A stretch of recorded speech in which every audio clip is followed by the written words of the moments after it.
ವೀಕ್ಷಕರೇ ನಮಸ್ಕಾರ. ಇವತ್ತು ಒಂದು ವಿಶೇಷ ಕಾರ್ಯಕ್ರಮ ಕೊಡೋಕ್ಕೆ ಅಂತ ನಾವು ನಿಮ್ಮ ಮುಂದೆ ಬಂದಿದ್ದೀವಿ. ಕೃಷಿ ಕಾಯ್ದೆಗಳ ಕುರಿತು ಸಾಕಷ್ಟು ಹೋರಾಟಗಳು ಬಹಳ ಕಾಲ ಒಂದೂವರೆ ವರ್ಷದಿಂದ ನಡೀತಾ ಬಂದಿದೆ, ನಿಮಗೆಲ್ಲರಿಗೂ ಗೊತ್ತು. ಸೊ ನಾವು ಈ ಚಾನಲ್ ಪ್ರಾರಂಭಕ್ಕಿಂತ ಮೊದಲೇ ಕೃಷಿ ಕಾಯ್ದೆಗಳ ಕುರಿತು ಫೇಸ್ಬುಕ್ನಲ್ಲಿ ಕಾರ್ಯಕ್ರಮ ಮಾಡಿದ್ವಿ ನಾನು. ಆದರೆ ಅದನ್ನು ನಾವು ಚಾನಲ್ ಶುರು ಆದಮೇಲೆ ಮಾಡಿರಲಿಲ್ಲ. ಈಗ ಮತ್ತೆ ಹೋರಾಟ ನಡೀತಾ ಇರೋದಕ್ಕೆ ನಾವು ಇದಕ್ಕೆ ಮಾಡೋಣ ಅಂಥೇಳಿ ಇದನ್ನ 2 ದಿನ ಮೊದಲೇ ಮಾಡಬೇಕಿತ್ತು, ಬಟ್ ಈಗಾದರೂ ಮಾಡೋಣ ಅಂಥೇಳಿ ಮಾಡ್ತಾಯಿದ್ದೀವಿ. ಈಗ ಏನಾಗಿದೆ, ಕೃಷಿ ಕಾಯ್ದೆಗಳ ಬಗ್ಗೆ ಯಾರೂ ಸ್ಪಷ್ಟವಾಗಿ ಏನೂ ಹೇಳ್ತಾ ಇಲ್ಲ. ಏನಾಗಿದೆ, ಈಗ ಸರ್ಕಾರ ಚೆನ್ನಾಗಿದೆ ಅಂತ ಹೇಳ್ತೆ ಸ್ವಾಭಾವಿಕ, ಅವ್ರು ಮಾಡಿರೋ ಕಾಯ್ದೆನ ಅವ್ರು ಚೆನ್ನಾಗಿದೆ ಅಂತ ಹೇಳಬೇಕು. ಇನ್ನು BJP ಪಕ್ಷದ ವಿಷಯಕ್ಕೆ ಬಂದರೆ ಎಲ್ಲ ಸಂಪೂರ್ಣವಾಗಿ ಚೆನ್ನಾಗಿದೆ, ಇದರಿಂದ ರೈತರ ಬಾಳು ಬಂಗಾರ ಆಗತ್ತೆ ಅಂತ ಹೇಳ್ತಾರೆ. ಇನ್ನು ಪ್ರತಿಪಕ್ಷಗಳಿಗೆ ಬಂದರೆ ಇದರಿಂದ ರೈತ ಮುಳುಗು ಹೋಗ್ತಾನೆ, ಇದು ರೈತರ ಮರಣ ಶಾಸನ ಅಂತ ಹೇಳ್ತಾರೆ. ಇನ್ನು ಹೋರಾಟದಲ್ಲಿ ಇರುವಂತಹ ಇವರಂತೂ ಸಂಪೂರ್ಣವಾಗಿ ವಿರೋಧಿಸ್ತಾ ಇದ್ದಾರೆ. ನಿಮಗೆಲ್ಲ ಗೊತ್ತು, ದೆಹಲಿ ಗಡಿಯಲ್ಲಿ ಸಾಕಷ್ಟು ಕಾಲದಿಂದ ಒಂದು ವರ್ಷದಿಂದ ಇದ್ರ ನಡೀತಾ ಇದೆ. ಏನು ಧರಣಿ ಸತ್ಯಾಗ್ರಹ ಜನವರಿ 26ಕ್ಕೆ ಏನಾಯ್ತು ಎಲ್ಲ ನಿಮ್ಗೆ ಗೊತ್ತು. ಇಲ್ಲಿ ಹಾಗಾದರೆ ಕಾಯ್ದೆ ಒಳಗೆ ಏನಿದೆ ಅಂತ ಹೇಳೋರು ಯಾರೂ ಇಲ್ಲ. ಒಬ್ರಿಗೆ ಕೇಳಿದರೆ ಬಂಗಾರ ಅಂತಾರೆ, ಒಬ್ರಿಗೆ ಕೇಳಿದರೆ ಮರಣ ಶಾಸನ ಅಂತ ಹೇಳ್ತಾರೆ. ನಾವು ಜನಸಾಮಾನ್ಯರು ಏನು ಅರ್ಥ ಮಾಡ್ಕೊಳ್ಳೋಣ. ನಾನು ಬೇರೆ ಇವ್ರ ಹತ್ರ ಚರ್ಚೆ ಮಾಡಿದಾಗ ಕಾಯ್ದೆ ಒಳಗೆ ಏನಿದೆ ಅಂತೇಳಿ ಯಾರೂ ಅದನ್ನು ತಲೆ ಕೆಡಿಸ್ಕೊಳ್ಳೋಕೆ ಹೋಗಲಿಲ್ಲ. ಬರೆದವರು ಬಹುಶಃ ನೋಡಿರ್ಬೋದು. ಇವನ್ ನಮ್ಮ ಪಾರ್ಲಿಮೆಂಟಲ್ಲಿ ಕೂಡ ಅದರ ಸೆಕ್ಷನ್ ವೈಸು ಚರ್ಚೆ ಆಗಿದ್ದು ಸುಳ್ಳು. ಇನ್ನು ಉಳಿದವರಂತೂ ಯಾರೂ ತಲೆ ಕೆಡಿಸ್ಕೊಂಡಿಲ್ಲ. ಇಲ್ಲಿ ಏನಾಗಿದೆ, ಹೋರಾಟದ ಅಲ್ಲಿ ತೊಡಗಿಕೊಂಡಿರುವ ಕೆಲವು ಸಂಘಟನೆಗಳನ್ನು ನೋಡಿದರೆ ಅವಕ್ಕೂ ರೈತರಿಗೂ ನೇರವಾಗಿ ಯಾವ ಸಂಬಂಧನೂ ಇಲ್ಲ. ಅದು ಹೋರಾಟ ನೋಡಿದರೆ ಬಹುಶಃ ಇದರ ಹಿಂದೆ ಉದ್ದೇಶ ಅಥವಾ ದುರುದ್ದೇಶ ಏನೋ ಬೇರೆ ಇದ್ದಂಗೆ ಕಾಣಿಸ್ತದೆ. ಅಥವಾ ಕೆಲವೊಮ್ಮೆ ಏನಂದರೆ ಸರ್ಕಾರ ಏನೇ ಮಾಡಲಿ, ಅದು ಯಾವುದೇ ಪಕ್ಷದಿರಲಿ, ಅದರ ವಿರುದ್ಧ ಹೋರಾಟ ಮಾಡೋದು ಅವ್ರ ಕೆಲಸ ಹೇಳುವಂಥ. ಆಮೇಲೆ ರೈತರ ಹೆಸರಿನಲ್ಲಿ ಹೇಳಿ ಏನು ಮಾಡ್ತಾ ಇದ್ದಾರೆ, ಅವರಿಗೆ ನಮ್ಮೆಲ್ಲ ರೈತರ ಪರವಾಗಿ ನಾನು ಕೂಡ ರೈತನೇ, ಎಲ್ಲರ ಪರವಾಗಿ ಯಾರು ಅವರಿಗೆ ಹೋರಾಟ ಮಾಡೋಕ್ಕೆ ನಮ್ಮ ಪರವಾಗಿ ನೀವು ಮಾಡಿ ಅಂತೇಳಿ ಯಾರು ಪವರ್ ಆಫ್ ಅಟಾರ್ನಿ GPA ಬರ್ಕೊಟ್ರು ಗೊತ್ತಿಲ್ಲ. ಬಟ್ ನಡೀತಾ ಇದೆ. ಸಾಮಾನ್ಯವಾಗಿ ಎಲ್ಲ ಮಾಧ್ಯಮಗಳು ಕೂಡ ಅನ್ನದಾತನಿಂದ ಧರಣಿ, ರೈತರಿಂದ ಹೋರಾಟ, ಬೀದಿಗಿಳಿದ ರೈತಗಳನ್ನೇ ಸಂಬೋಧಿಸ್ತಾರೆ. ಆದರೆ ಮೂಲತಃ ರೈತರು ಇದಕ್ಕೆ ಇಳಿತಾ ಇಲ್ಲ. ಒಂದು. ಎರಡನೇದು, ಈ ನಿಜವಾಗಿ ಕಾಯ್ದೆಯೊಳಗೆ ಏನಿದೆ ಹೇಳಿ ಕೂಲಂಕುಷವಾಗಿ ಪಾಯಿಂಟ್ ಬೈ ಪಾಯಿಂಟು ಹೇಳೋರು ಯಾರು ಕಾಣಿಸ್ತಾ ಇಲ್ಲ. ಅದಕ್ಕೆ ನಾವು ನಿಮ್ಮೆಲ್ಲರ ಪರವಾಗಿ ಕಾಯ್ದೆಯನ್ನು, ಅದೇನು ಭಾಳ ಬ್ರಹ್ಮವಿದ್ಯೆ ಏನಲ್ಲ, ಈಗ ಸ್ವಲ್ಪ ಕಾಯ್ದೆ ಓದುವಂಥ ಜ್ಞಾನ ಇದ್ದವ್ರು ಯಾರು ಬೇಕಾದರೂ ಮಾಡ್ಬೋದು. ನಾವು ಅದನ್ನ ಇಂಗ್ಲೀಷ್ನಲ್ಲಿ ಇರುವಂಥ ಕಾಯ್ದೆಯನ್ನು ಅಕ್ಷರಶಃ ಅಂದರೆ ಪಾಯಿಂಟ್ ಬೈ ಪಾಯಿಂಟ್ ಸೆಕ್ಷನ್ನು, ಯಾಕೆಂದ್ರೆ ನೀವು ಕಾಯ್ದೆ ಇದ್ದವ್ರಿಗೆ ಗೊತ್ತು, ಸೆಕ್ಷನ್ಸ್ ಇರುತ್ತೆ, ಕ್ಲಾಸ್ ಇರುತ್ತೆ, ಅದರಲ್ಲಿ ಏನೇನು ಬರ್ಕೊಂಡಿದೆ ಅಂಥೇಳಿ ನಾವು ವಿವರವಾಗಿ ಓದಿ ಅದನ್ನು ಸಂಕ್ಷಿಪ್ತ ರೂಪದಲ್ಲಿ ನಿಮಗೆ ಕೊಡೋಕ್ಕೆ ಇಷ್ಟಪಡ್ತೀವಿ. ಇದರಲ್ಲಿ ಇವತ್ತಿನ ಈ ಮೊದಲ ಕಂತಿನಲ್ಲಿ ರೈತರ ಸಬಲೀಕರಣ ಮತ್ತು ಸಂರಕ್ಷಣೆ, ಬೆಲೆ ಭರವಸೆ ಒಪ್ಪಂದ ಮತ್ತು ಕೃಷಿ ಸೇವೆ ಕಾಯ್ದೆ 2020. ಈ ಕಾಯ್ದೆ ಬಗ್ಗೆ ಇದು ಯಾವತ್ತೂ ಈ ಕಾಯ್ದೆ ಹೆಸರುಗಳು ಹೀಗೆ ಇರುತ್ತೆ, ನೀವು 3 ಸರಿ ಓದಿದರೂ ಸರಿಯಾಗಿ ನಿಮಗೆ ಅರ್ಥ ಆಗೋದಿಲ್ಲ. ಸಂಕ್ಷಿಪ್ತವಾಗಿ ಇದನ್ನ ಹೇಳಬೇಕಂದ್ರೆ ಇದು ಒಂಥರ ಈ ಒಪ್ಪಂದ ಕೃಷಿಯ ಕಾಯ್ದೆ. ಅದನ್ನ ಬಗ್ಗೆ ಈಗ ನಾನು ಸೆಕ್ಷನ್ ವೈಸ್ ಹೋಗೋದಿಲ್ಲ, ಯಾಕೆಂದರೆ ಭಾಳ ಉದ್ದ ಆಗುತ್ತೆ. ಅದಕ್ಕೆ ನಾನು ಅದರಲ್ಲಿರುವಂಥ ಪ್ರಶ್ನೆಗಳನ್ನು ಹೇಳ್ತೀನಿ. ಇದನ್ನು ನಾವು ಸ್ಪಷ್ಟವಾಗಿ ಓದಿ ಅರ್ಥ ಮಾಡಿಕೊಂಡು ನಿಮಗೆ ಹೇಳ್ತಾ ಇದ್ದೀವಿ. ಇದರಲ್ಲಿ ಯಾವುದೋ ಪಾಯಿಂಟ್ ಬಿಟ್ಟೋಗಿದೆ ಅಥವಾ ಇವರು ಯಾವುದೋ ಮುಚ್ಚಿಟ್ಟು ಹೇಳ್ತಾ ಇದ್ದಾರೆ, ಹೇಳಿದ್ದು ಯಾರಿದ್ರು ಇದ್ದರೆ ನಾವು ಅವ್ರ ಜೊತೆಗೆ ಚರ್ಚೆಗೆ ಸಿದ್ಧ. ಹಾಗಾಗಿ ನೀವು ಖಂಡಿತವಾಗಿ ಈ ಕಾಯ್ದೆಯನ್ನು ನಿಮ್ಮ ಪರವಾಗಿ ಸಂಪೂರ್ಣವಾಗಿ ನಾನು ಓದಿ ಪ್ರಾಮಾಣಿಕವಾಗಿ ಅದರಲ್ಲಿ ಇದ್ದ ಪಾಯಿಂಟ್ಸನ್ನು ನಿಮ್ಮ ಮುಂದೆ ಇಡ್ತಾ ಇದ್ದೀನಿ ಅಂತ ನೀವು ಧೈರ್ಯವಾಗಿ ಎದೆ ತಟ್ಟಿ ಹೇಳ್ಕೊಬೋದು. ಯಾರೇ ಕೂಡ ಅದ್ರ ಬಗ್ಗೆ ಆಬ್ಜೆಕ್ಷನ್ ಇದ್ದರೆ ನಾವು ಚರ್ಚೆಗೆ ಸಿದ್ಧರಿದ್ದೀವಿ. ಈಗ ನೇರವಾಗಿ ವಿಷಯಕ್ಕೆ ಬರೋಣ. ಸರಳವಾಗಿ ಈ ಕಾಯ್ದೆ ಏನು, ಇದರಲ್ಲಿ ಏನಂದರೆ ನಾನು ಅಲ್ಲಿದ್ದ ಪಾಯಿಂಟ್ಸನ್ನು ಸುಮ್ಮನೆ ನಾನು ನೋಟ್ಸ್ ಮಾಡಿದ್ದನ್ನು ಓದಿ ಹೇಳ್ತಾ ಹೋಗ್ತೀನಿ. ಕೊನೆಗೆ ಈಗ ಹೋರಾಟಗಾರರು ಆ್ಯಕ್ಚುಲಿ ಅದರಲ್ಲಿದ್ದಂಥ ಲೂಪ್ ಹೋಲ್ಸನ್ನು ಹುಡುಕಿ ತೆಗಿಬೇಕು. ಯಾಕೆಂದರೆ ಯಾವುದೇ ಕಾಯ್ದೆನೂ ಸಂಪೂರ್ಣ ಇರೋದಿಲ್ಲ, ಅದರಲ್ಲಿ ಏನೋ ಸಮಸ್ಯೆಗಳಿರುತ್ತೆ. ಆಮೇಲೆ ಮತ್ತೆ ಅದನ್ನ ಅಮೆಂಡ್ಮೆಂಟ್ಸ್ ತರ್ತಾರೆ. ನಿಮ್ಗೆ ಗೊತ್ತು, ಎಷ್ಟೊಂದು ಕಾಯ್ದೆಗಳು ವರ್ಷ ಮತ್ತು ತಿದ್ದುಪಡಿ ಆಗ್ತಾ ಇರ್ತವೆ. ಅದು ನಿಜವಾಗಿ ಕಾಯ್ದೆಯಿಂದ ಏನು ಸಮಸ್ಯೆ ಆಗ್ಬೋದು ಹೇಳೋದನ್ನು ಯಾರೂ ಹೇಳ್ತಾ ಇಲ್ಲ. ಏನಕ್ಕೆ ಅಂದರೆ ಯಾರು ಕಾಯ್ದೆ ಓದುವಂಥ ತ್ರಾಸ ತಗೊಳಕ್ಕೆ ಹೋಗಲಿಲ್ಲ. BJP ಅವ್ರು ಕಾಯ್ದೆ ಮಾಡಿದ್ರ, ಕಾಂಗ್ರೆಸ್ನವರು ಮತ್ತು ಅವರೆಲ್ಲ ಅವರ ಬೆಂಬಲಿತರೆಲ್ಲ ಹೋರಾಟಕ್ಕೆ ಇಳಿಯೋದೇ ಡೈರೆಕ್ಟ್. ಓದೋಗಿದ್ದಕ್ಕೆಲ್ಲ ಅಗತ್ಯನೂ ಇಲ್ಲ ಅವರಿಗೆ, ಓದುವ ಪೇಷನ್ಸ್ ಕೂಡ ಇಲ್ಲ. ಬಟ್ ನಾವು ಇದನ್ನ ಸಂಪೂರ್ಣವಾಗಿ ಓದಿದ್ದೀವಿ. ಓದಿದ ಮೇಲೆ ನಮಗೆ ಕೆಲವೊಂದಷ್ಟು ಕ್ವಶನ್ಸ್ ಬಂದಿದೆ. ಹೀಗಾಗ್ಬೋದಾ, ಸಮಸ್ಯೆ ಆಗ್ಬೋದಲ್ವ ಅಂತ ಅದನ್ನು ಕೊನೆಯಲ್ಲಿ ಹೇಳ್ತೀನಿ, ಮಧ್ಯದಲ್ಲಿ ಬೇಡ. ಈಗ ಸರಳವಾಗಿ ಈ ಕಾಯ್ದೆ ಏನು? ರೈತರ ಬ್ರಾಕೆಟಲ್ಲಿ ಸಬಲೀಕರಣ ಮತ್ತು ಸಂರಕ್ಷಣೆ, ಬೆಲೆ ಭರವಸೆ ಒಪ್ಪಂದ ಮತ್ತು ಕೃಷಿ ಸೇವೆ ಕಾಯ್ದೆ 2020.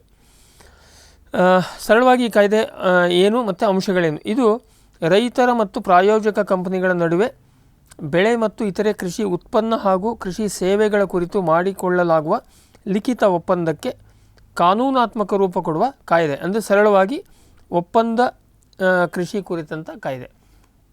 ಒಪ್ಪಂದ ಕೃಷಿ ಈಗಾಗಲೇ ನಿಮ್ಗೆ ಗೊತ್ತು, ಅದರ ಕುರಿತಾದಂಥ ಒಂದು ವ್ಯವಸ್ಥಿತ, ಅದಕ್ಕೊಂದು ಕಾಯ್ದೆ ರೂಪ ಕೊಡುವಂಥ, ಒಂದು ಸಾಂಸ್ಥಿಕ ರೂಪ ಕೊಡುವಂಥ ಒಂದು ಕಾಯ್ದೆ. ಈಗಾಗಲೇ ಒಪ್ಪಂದ ಕೃಷಿ ಅಲ್ಲಲ್ಲಿ ನಡೆದಿರುವಾಗ ಈ ಕಾಯ್ದೆ ಅಗತ್ಯವೇನು?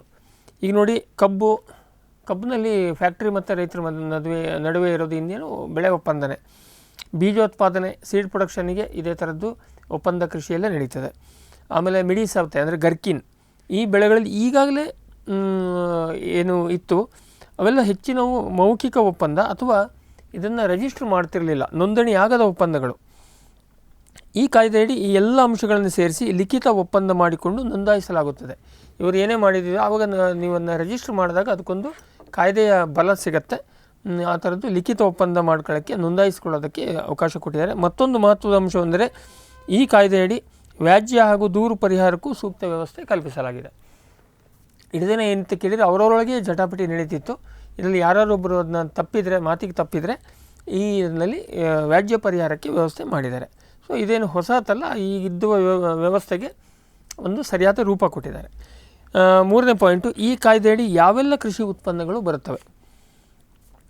ಎಲ್ಲ ಬಗೆಯ ಆಹಾರೋತ್ಪನ್ನಗಳು, ಎಣ್ಣೆ ಬೀಜ, ಎಲ್ಲ ಏಕದಳ ಮತ್ತು ದ್ವಿದಳ ಧಾನ್ಯಗಳು, ತರಕಾರಿ, ಹಣ್ಣು, ಬೀಜ, ಸಾಂಬಾರು ಪದಾರ್ಥಗಳು, ಕಬ್ಬು, ಕುಕ್ಕುಟ ಉತ್ಪನ್ನಗಳು ಅಂದರೆ ಪೌಲ್ಟ್ರಿ ಪ್ರಾಡಕ್ಟ್ಸು, ಹಂದಿ, ಕುರಿ, ಆಡು, ಮೀನು, ಹೈನುಗಾರಿಕೆ ಉತ್ಪನ್ನಗಳು, ಪಶು ಆಹಾರ, ಹತ್ತಿ ಇತ್ಯಾದಿಗಳು ಈ ಒಪ್ಪಂದದಲ್ಲಿ ಬರುತ್ತವೆ. ಅಂದರೆ ಎಲ್ಲ ಇದನ್ನು ತಂದಿದ್ದಾರೆ, ಎಲ್ಲ ಕೃಷಿಯ ಉತ್ಪನ್ನ ಹಾಗೂ ಕೃಷಿಯ ಉಪ ಉತ್ಪನ್ನಗಳು, ಹಾಗೂ ಬೀಜ, ಮೇವು, ಕೃಷಿ ರಾಸಾಯನಿಕ, ಯಂತ್ರ ಸಲಕರಣೆಗಳು, ತಂತ್ರಜ್ಞಾನ, ಸಾವಯವ ಒಳಸುರಿ ಮುಂತಾದವುಗಳ ಸರಬರಾಜು ಮತ್ತು ಕೃಷಿ ಸಲಹಾ ಸೇವೆಗಳಿಗೆ ಈ ಕಾಯ್ದೆಯಡಿ ಒಪ್ಪಂದ ಮಾಡಿಕೊಳ್ಳಬಹುದು. ಬರೀ ಈಗ ಬೆಳೆ ಬೆಳೆಸೋದಕ್ಕಷ್ಟೇ ಅಲ್ಲ, ಈ ಕಾಯ್ದೆಯಡಿಯಲ್ಲಿ ನಾನು ನಿಮಗೆ ಸರ್ವಿಸ್ ಕೊಡ್ತೀನಿ, ಸೇವೆ ಕೊಡ್ತೀನಿ, ಇಂಥದ್ದು ನೀವು ನನಗೆ ಇಂಥದ್ದು ಕೊಡಬೇಕು, ಆ ಥರದ ಒಪ್ಪಂದಗಳಿಗೆ ಕೂಡ ಅವಕಾಶ ಮಾಡಿದ್ದಾರೆ. ಮತ್ತು ಇದು ಒಳಸುರಿಗಳನ್ನು ಇನ್ಪುಟ್ಸ್ ಸರಬರಾಜು, ಗೊಬ್ಬರ, ಬೀಜ ಇಂಥವನ್ನೆಲ್ಲ ಅದಕ್ಕೂ ಕೂಡ ಮಾಡ್ಕೋಬೋದು.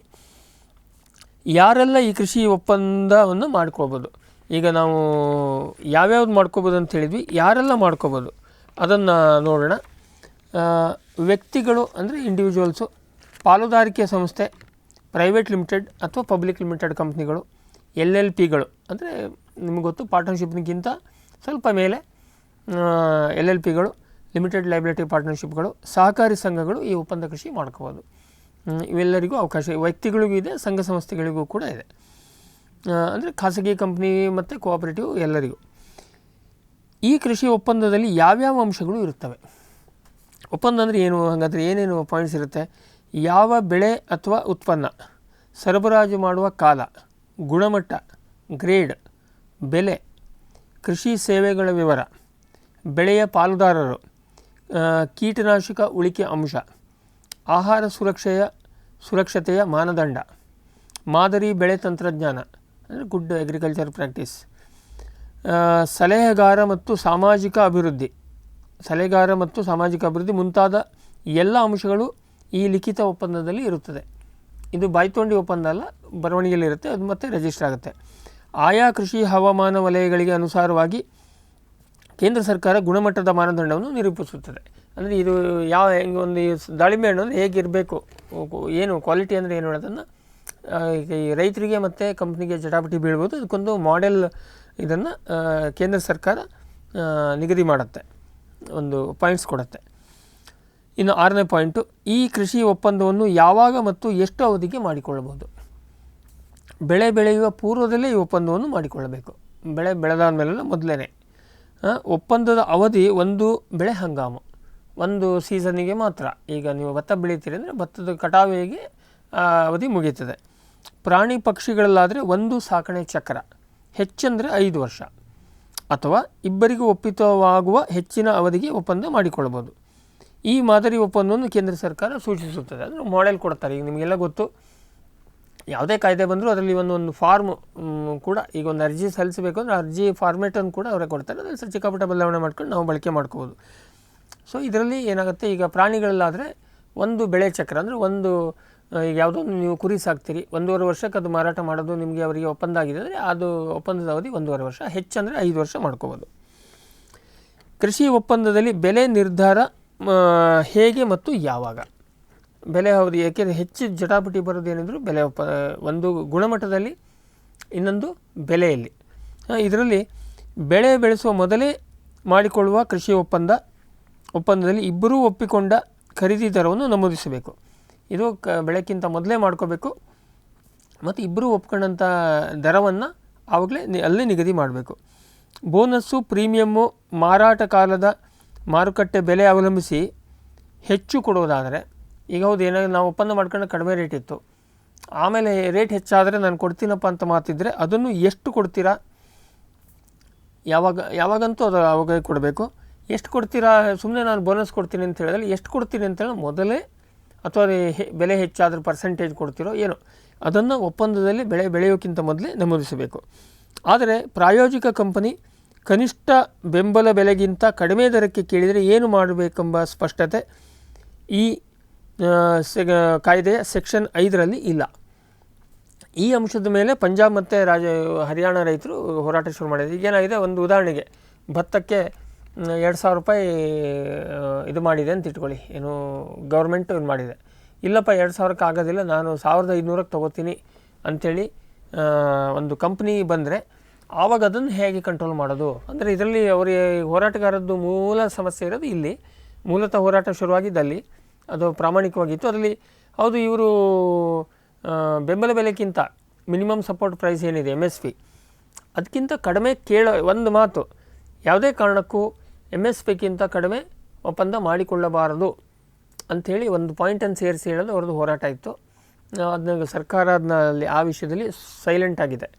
ಇದು ಮೂಲತಃ ಒಂದು ಸಮಸ್ಯೆ ಇದ್ದಿದ್ದು ಹೌದು, ಸೆಕ್ಷನ್ 5ರಲ್ಲಿ ಇಲ್ಲ. ಉತ್ಪನ್ನದ ಗುಣಮಟ್ಟ ಪರೀಕ್ಷೆ ಮತ್ತು ಸರಬರಾಜು ಹೇಗೆ? ರೈತ ಉತ್ಪನ್ನವನ್ನು ಸರಬರಾಜು ಮಾಡುವ ಮೊದಲೇ ಗುಣಮಟ್ಟ ಪರೀಕ್ಷೆ ಮಾಡಿಕೊಳ್ಳುವುದು ಪ್ರಾಯೋಜಕ ಕಂಪನಿಯ ಜವಾಬ್ದಾರಿ. ಹೊಲದಲ್ಲಿದ್ದಾಗ ಈ ದಾಳಿಂಬೆ ಎಕ್ಸ್ಪೋರ್ಟ್ಸ್ ಎಲ್ಲ ನಿಮ್ಗೆ ಗೊತ್ತು, ಮೊದಲೇ ಸ್ಯಾಂಪಲನ್ನು ಕಲೆಕ್ಟ್ ಮಾಡಿ ಕ್ವಾಲಿಟಿ ಟೆಸ್ಟ್ ಮಾಡ್ಕೋಬೇಕು, ಅದು ಯಾವುದೇ ಬೆಳೆ ಇರಲಿ. ಸರಬರಾಜು ಮಾಡಿದ ನಂತರ ಗುಣಮಟ್ಟ ಸರಿಯಿಲ್ಲ ಎಂದು ತಿರಸ್ಕರಿಸುವಂತಿಲ್ಲ. ಮೊದಲೇ ಸುಮ್ಮನೆ ಆಯ್ತಪ್ಪ ತಂದಾಕು ನಮ್ಮ ಗೋಡನಿಗೆ ಅಂತೇಳಿ ಹೇಳ್ಕೊಂಡು ಆಮೇಲೆ ನಿನ್ನ ಕ್ವಾಲಿಟಿ ಸರಿಯಿಲ್ಲ ಅಂತ ರಿಜೆಕ್ಟ್ ಮಾಡೋಂಗಿಲ್ಲ.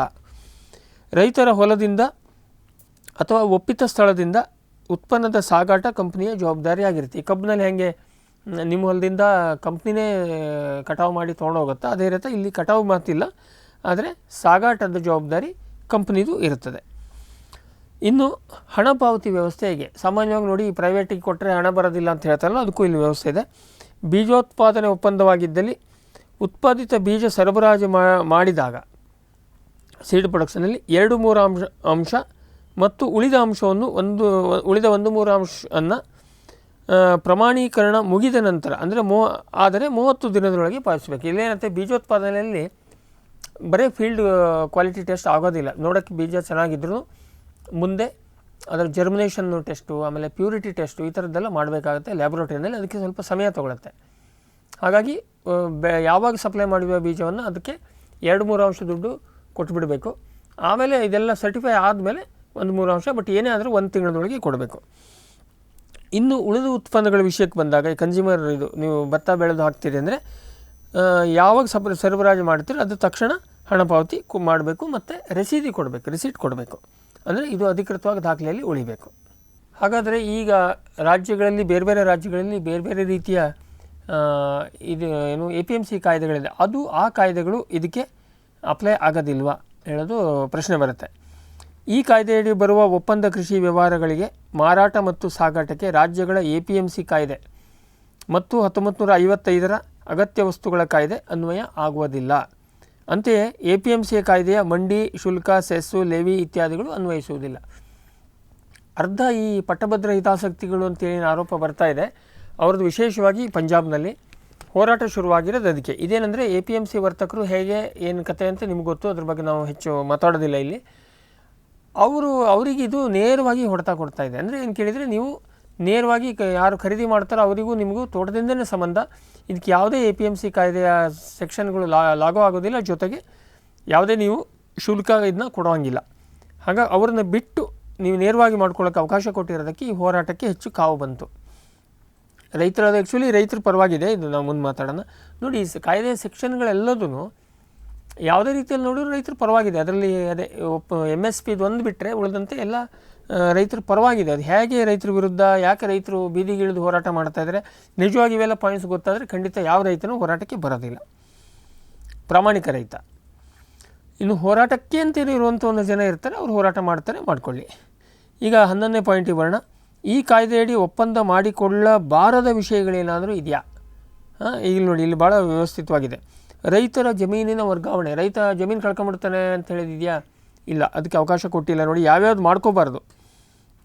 ರೈತರ ಜಮೀನಿನ ವರ್ಗಾವಣೆ, ಮಾರಾಟ, ಗುತ್ತಿಗೆ, ಅಡಮಾನ ಮುಂತಾದವುಗಳಿಗೆ ಒಪ್ಪಂದ ಮಾಡಿಕೊಳ್ಳುವಂತಿಲ್ಲ. ಅಂದರೆ ಈಗ ಒಪ್ಪಂದ ಮಾಡ್ಕೊಂಡು ಇದ್ರ ಮೇಲೆ ನಮ್ಮ ನೈಸು ಕೇಣಿಯವರು ರಸ್ತೆಗೆ ಅದೇ ಗೌರ್ಮೆಂಟ್ ಜಾಗವನ್ನು ಬ್ಯಾಂಕಿಗಿಟ್ಟು ದುಡ್ಡು ತೊಗೊಂಡು ರಸ್ತೆ ಮಾಡ್ದಂಗೆ ಇಲ್ಲಿ ನೀವು ಇವ್ರು ಯಾರೂ ಮಾಡೋಂಗಿಲ್ಲ. ಹಾಗಾಗಿ ಜಮೀನು ವರ್ಗಾವಣೆ, ಮಾರಾಟ, ಗುತ್ತಿಗೆ, ಅಡಮಾನ ಅಂದರೆ ಹೈಪೋಥಿಕೇಷನ್ ಮಾಡುವಂಗಿಲ್ಲ. ಕೃಷಿ ಜಮೀನಿನ ಮೂಲ ಸ್ವರೂಪವನ್ನು ಖಾಯಂ ಬದಲಿಸುವ ನಿರ್ಮಾಣವನ್ನು ಸ್ಥಾಪಿಸಲು ಒಪ್ಪಂದ ಮಾಡಿಕೊಳ್ಳುವಂತಿಲ್ಲ.